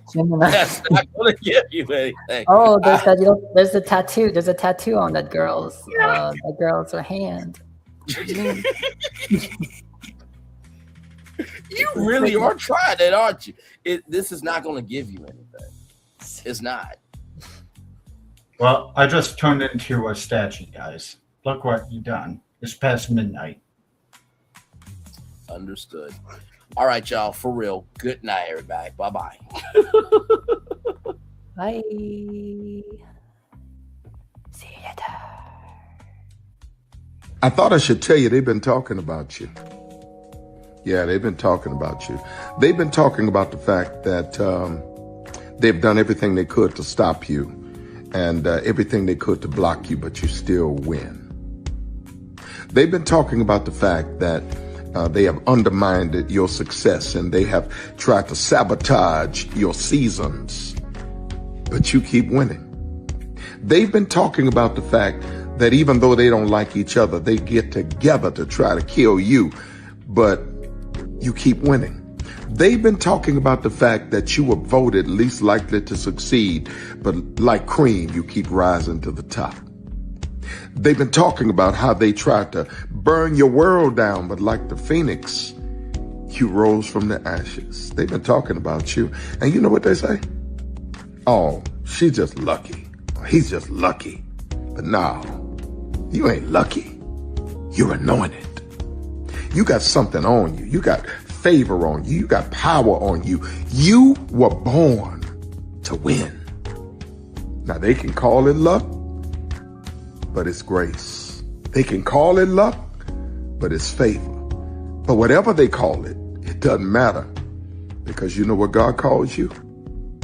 Do you know what God calls you? A winner. I thought I should tell you they've been talking about you. Yeah, they've been talking about you. They've been talking about the fact that they've done everything they could to stop you and everything they could to block you, but you still win. They've been talking about the fact that they have undermined your success and they have tried to sabotage your seasons, but you keep winning. They've been talking about the fact that even though they don't like each other, they get together to try to kill you, but you keep winning. They've been talking about the fact that you were voted least likely to succeed, but like cream, you keep rising to the top. They've been talking about how they tried to burn your world down, but like the phoenix, you rose from the ashes. They've been talking about you. And you know what they say? Oh, she's just lucky. He's just lucky. But no, you ain't lucky. You're anointed. You got something on you. You got favor on you. You got power on you. You were born to win. Now they can call it luck, but it's grace. They can call it luck, but it's favor. But whatever they call it, it doesn't matter, because you know what God calls you? Do you know what God calls you? A winner. I thought I should tell you they've been talking about you. Yeah, they've been talking about you. They've been talking about the fact that they've done everything they could to stop you and everything they could to block you, but you still win. They've been talking about the fact that they have undermined your success and they have tried to sabotage your seasons, but you keep winning. They've been talking about the fact that even though they don't like each other, they get together to try to kill you, but you keep winning. They've been talking about the fact that you were voted least likely to succeed, but like cream, you keep rising to the top. They've been talking about how they tried to burn your world down, but like the phoenix, you rose from the ashes. They've been talking about you. And you know what they say? Oh, she's just lucky. He's just lucky. But no, you ain't lucky. You're anointed. You got something on you. You got favor on you. You got power on you. You were born to win. Now they can call it luck, but it's grace. They can call it luck, but it's favor. But whatever they call it, it doesn't matter, because you know what God calls you? Do you know what God calls you? A winner. I thought I should tell you they've been talking about you. Yeah, they've been talking about you. They've been talking about the fact that they've done everything they could. Good evening. My name is Mark Woodbury. I'm the chairman and CEO of Universal Destinations and Experiences. Well, we're finally here. Tomorrow we begin a new chapter at Universal Orlando Resort as we open Epic Universe. We built this place for you. I want to thank you, our fans, for your love of our stories, characters, and immersive experiences that inspired this incredible place. Epic Universe represents over 8 years of meticulous planning, immense creativity, and innovation, combined with unmatched craftsmanship and operational excellence on the part of thousands of people who have brought to life the stories and characters that live beyond each of Epic's portals. But it represents so much more. Your love of Universal and the deep connections we've shared together here in Orlando over the past 30 years inspired us to dream bigger and to push the boundaries to create something extraordinary for you and for generations of fans and families to come. And tomorrow, as we open Epic Universe, I can't wait for you to experience this place for yourself. Now it's your turn to step inside, to lose yourself, and to share this place with the ones you love most. As we open this park, we hope your world becomes a little more epic. Tomorrow, Epic Universe becomes yours.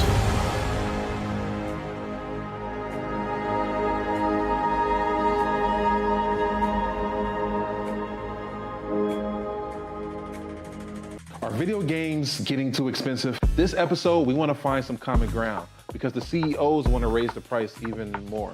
Not with these broken ass games. $5 million. That's how much San Andreas costs to make. Is it their fault for selling or our fault for buying? Corporations claim all this stuff. Devs say otherwise. Sports gamers, cozy gamers, whatever you call the people who play Power Wash Simulator. I think it stings a little bit more because I'm spending my actual money and my mom is not. Imagine they get rid of all movie theaters and then charge you the same price to watch the same movie at home. That's like every streaming service. It doesn't have to be the longest of games, but am I having fun with it? This is Lex. I'm Ronell. Let's get right into it.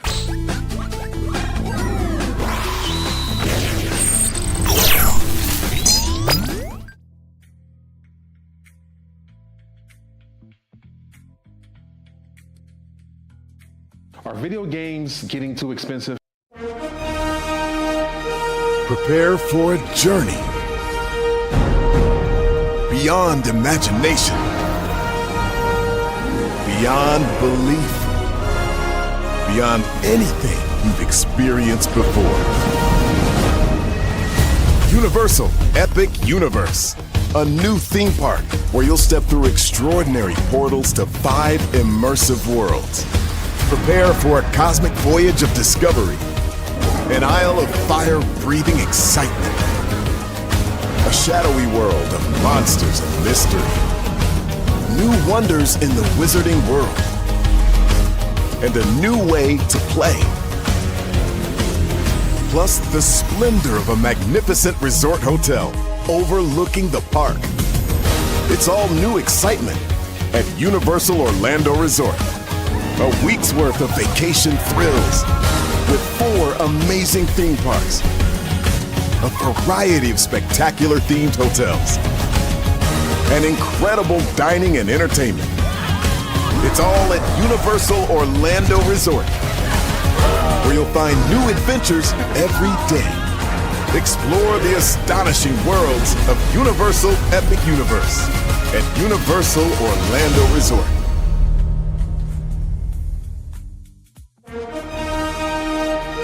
Because here's the thing, a good streamer can find other content. Because here's the thing, a good streamer can find other content. Because here's the thing, a good streamer can find other content. Because here's the thing, a good streamer can find other content. Because here's the thing, a good streamer can find other content.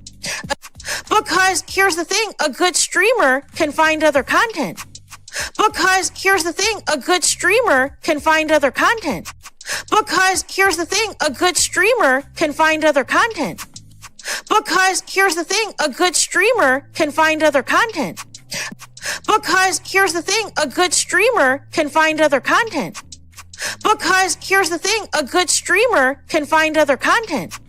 Because here's the thing, a good streamer can find other content. Because here's the thing, a good streamer can find other content. Because here's the thing, a good streamer can find other content. Because here's the thing, a good streamer can find other content. Because here's the thing, a good streamer can find other content. Because Child Braylon over there doing his thing, minding his GD business, staying out of trouble, trying to get the folks some positive stuff to talk about. Besides lying all the damn time. Child Braylon over there doing his thing, minding his GD business, staying out of trouble, trying to get the folks some positive stuff to talk about. Besides lying all the damn time. Child Braylon over there doing his thing, minding his GD business, staying out of trouble, trying to get the folks some positive stuff to talk about. Besides lying all the damn time. Child Braylon over there doing his thing, minding his GD business, staying out of trouble, trying to get the folks some positive stuff to talk about. Besides lying all the damn time. Child Braylon over there doing his thing, minding his GD business, staying out of trouble, trying to get the folks some positive stuff to talk about. Besides lying all the damn time.